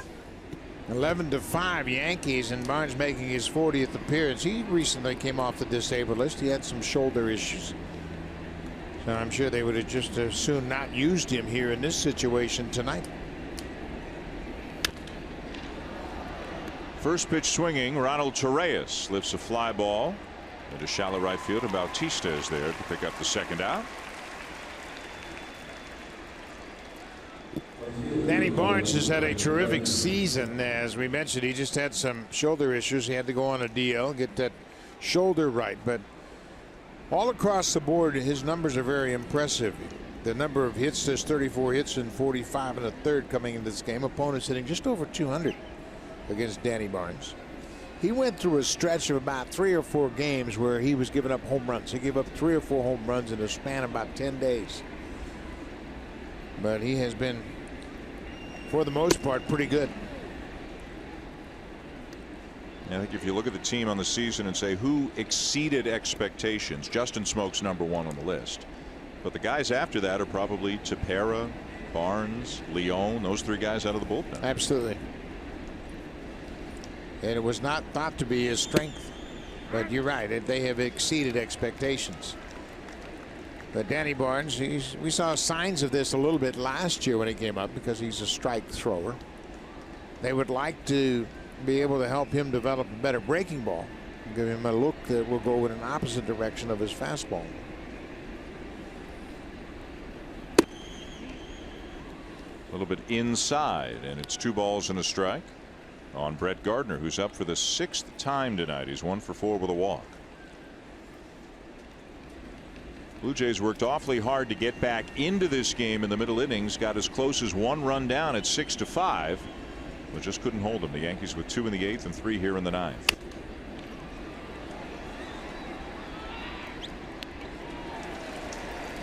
Yeah, they went to Taylor Cole after J.P. Howell struck out Jacoby Ellsbury. Howell got his man, and then a disappointing major league debut for Taylor Cole.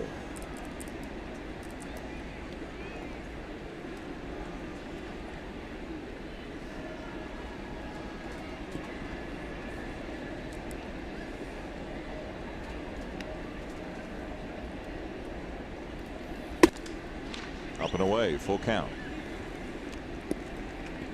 Aroldis Chapman sat down when the Yankees added to the lead. Adam Warren still throwing, so that's who the Blue Jays will get in the bottom of the 9th inning.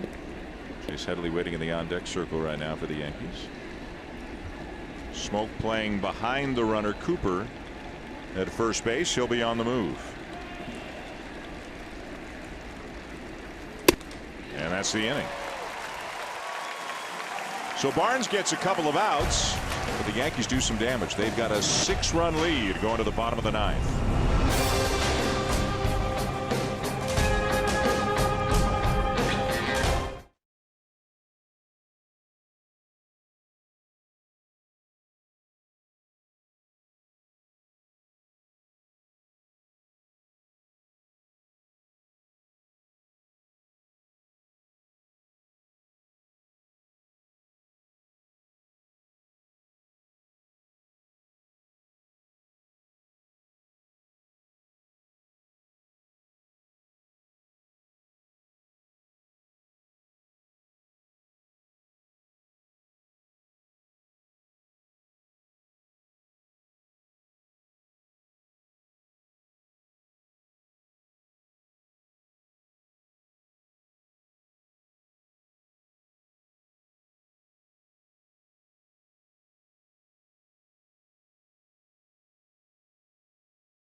Blue Jays on Sportsnet. Presented by award-winning Honda Marine.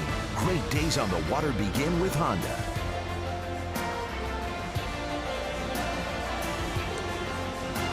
We go to the bottom of the ninth at Rogers Center. The Yankees leading the Blue Jays 11-5. And we have some changes for the Yankees. As expected, right-hander Adam Warren has come into the game looking for the last 3 outs. Warren was traded to the Cubs, and they reacquired him in the Aroldis Chapman deal. When Chapman went to Chicago, they got Warren back. He was traded originally for Starlin Castro back in 2015.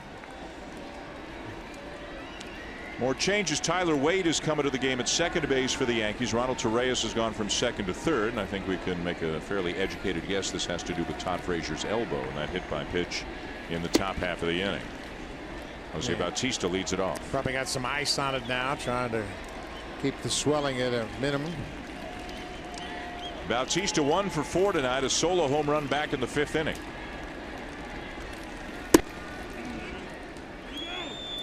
On the appeal, did not go. 2 balls and no strikes. Home run number 18 for Bautista tonight. He'll be followed by Josh Donaldson and Justin Smoke.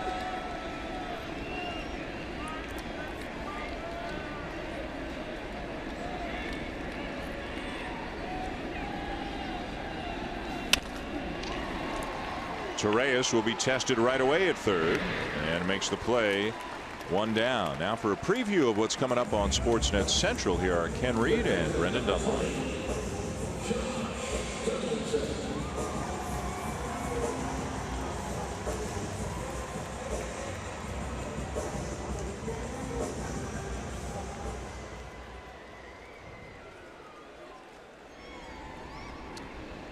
Big pickup for the Cleveland Indians. The trade now official. More on that coming up on Sportsnet Central. The Yankees on their way to evening up the series with the Blue Jays tonight, setting the stage for Sonny Gray and Marco Estrada tomorrow night. Pretty good pitching matchup, as Marco has really been throwing the ball well. His last 3 starts have been a little bit closer to vintage Marco Estrada and Sonny Gray. Blue Jays beat him earlier when he was still with Oakland. Last time they saw him right here at Rogers Center. So good pitching matchup, the rubber matchup of this 3-game series. The Yankees were supposed to wait till next year to make a run, and they got off to a good start. And they started adding players, and now they're certainly in a good position to get to the postseason. They're leading the wild card race right now in the American League, in possession of the first wild card spot. A whole bunch of teams chasing them, so it's pennant race time now if you're in the hunt in the American League wild card race. Yeah, you can't wait any longer at the start of play. Toronto and Texas were 4 games back. Angels 2 back of the second wild card spot. Minnesota, Baltimore, 1.5 games, and then Tampa Bay, Seattle, and Kansas City. So there are a lot of teams in the running. Never mind a good week or bad week. A good series or bad series can drastically change your outlook. Right? Yeah, and that's a real challenge for the general managers now, because you have a good series. Say you win a series and then take 2 or 3 of the next series. All of a sudden you go, whoa, we might need to add something here. But you really have to be careful of that. You can make some mistakes this time of the year. Yeah, well, it's like Minnesota going and getting Jaime Garcia, and then a week later deciding maybe it's not our year and trading away Jaime Garcia, who's now with the Yankees. Yeah, and you know what? You look at your situation 1 minute and you say, okay, we're in a pretty good spot. And then the next minute you lose 5 out of 6, and all of a sudden that doesn't look so interesting. And tonight's trade of Jay Bruce, a reminder that you can make trades after the trade deadline. Players just have to clear waivers. So there's still going to be a lot of activity the rest of this month. Well, and even in Jay Bruce's case, as is with Bautista, Bautista has 10 and 5 rights. Jay Bruce had no trade clauses in his contract, so he had to approve teams that he was being negotiated for a deal with. And you know, ball club will come to a player and say, hey, we got this deal with A, B, or C. Would you consider going there? Donaldson will draw his 3rd walk of the night.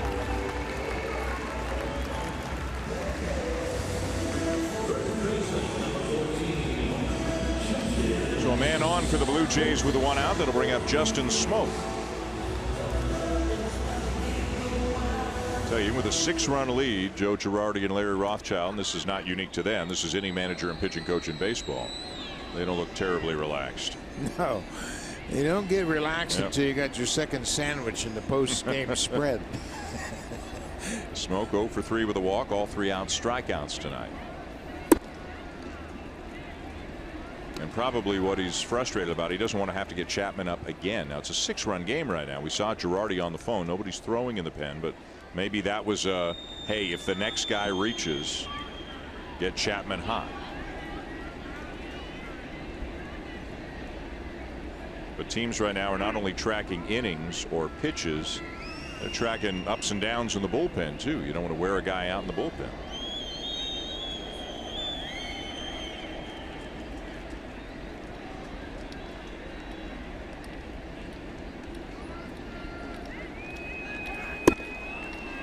There's a strike. 1-1, the count on Smoke.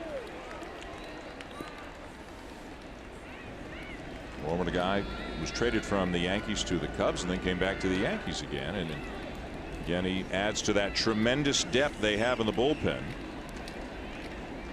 Guy can pitch in a variety of roles. The ball up there, and it's fouled back 1-2. And you know what you get.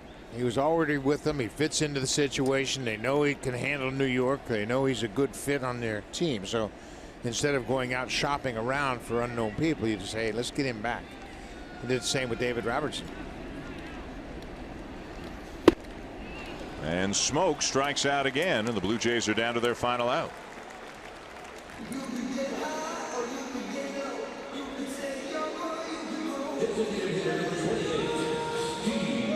Steve Pearce, the batter. 0 for 2 tonight. Also a walk and a sac fly. Blue Jays had a nice win last night. Well played game. Donaldson a couple of home runs. Happ a good effort. Osuna got the save. They beat the Yankees 4-2. This was a much different kind of ball game here tonight.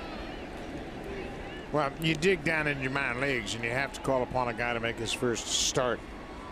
It's only his 3rd start since 2014. That was the starter Nick Tepesch. He missed the entire 15 season and had a start in 16 and 1 in 17.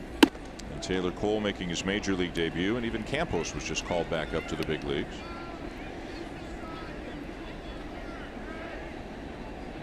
Yeah, and that's kind of what you're going to get. And you know, the Blue Jays have another rotation spot to fill on Saturday, so I don't know who that might be just yet.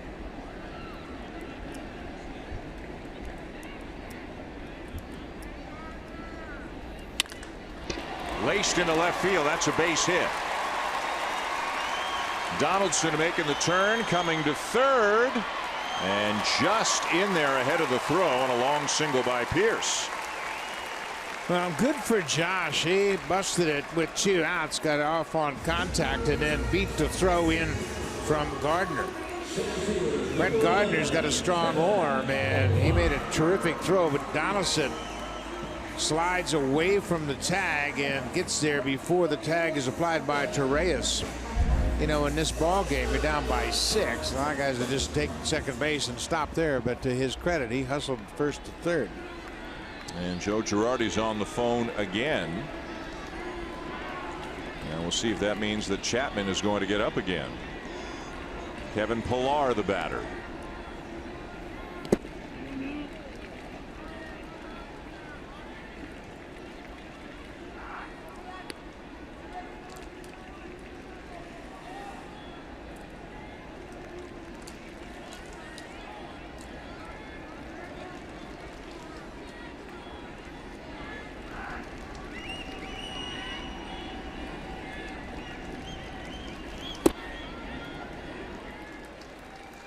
And Chapman is up and starting to throw. 2nd time that he's been up. Yeah, that's really tough because he was up earlier and then sat down. So you know he got close to being warm. Now he sat down, cooled off, and now he's got to try to crank it up again.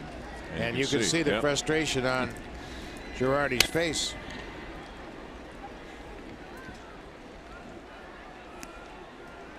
5 relief pitchers in this game, and they've had a decent lead most of the game up until the bottom of the 6th when the Blue Jays scored 2. But each time you burn an inning or 2 out of your bullpen, that's going to cost you in the next game, in the next series, in the next week. Yep. Runners on the corners, 2 down in the 9th. And Pilar with a fly ball to right field. This should do it, and it does. The Yankees even up the series. Yeah, tough loss for the Blue Jays. The Yankees got 3 home runs early in the game. Back-to-back home runs by Sanchez and Frazier. Didi Gregorius hit his 18th, and they had that comfortable lead. And then the bullpen, especially Green in the 5th inning, kind of solidified everything and slowed the Blue Jays down. So we will see tomorrow night Marco Estrada, Sonny Gray in the rubber match of the 3-game series. Yankees win the game here tonight 11-5. Time now for Sportsnet Central. Ken Reed and Brendan Dunlop.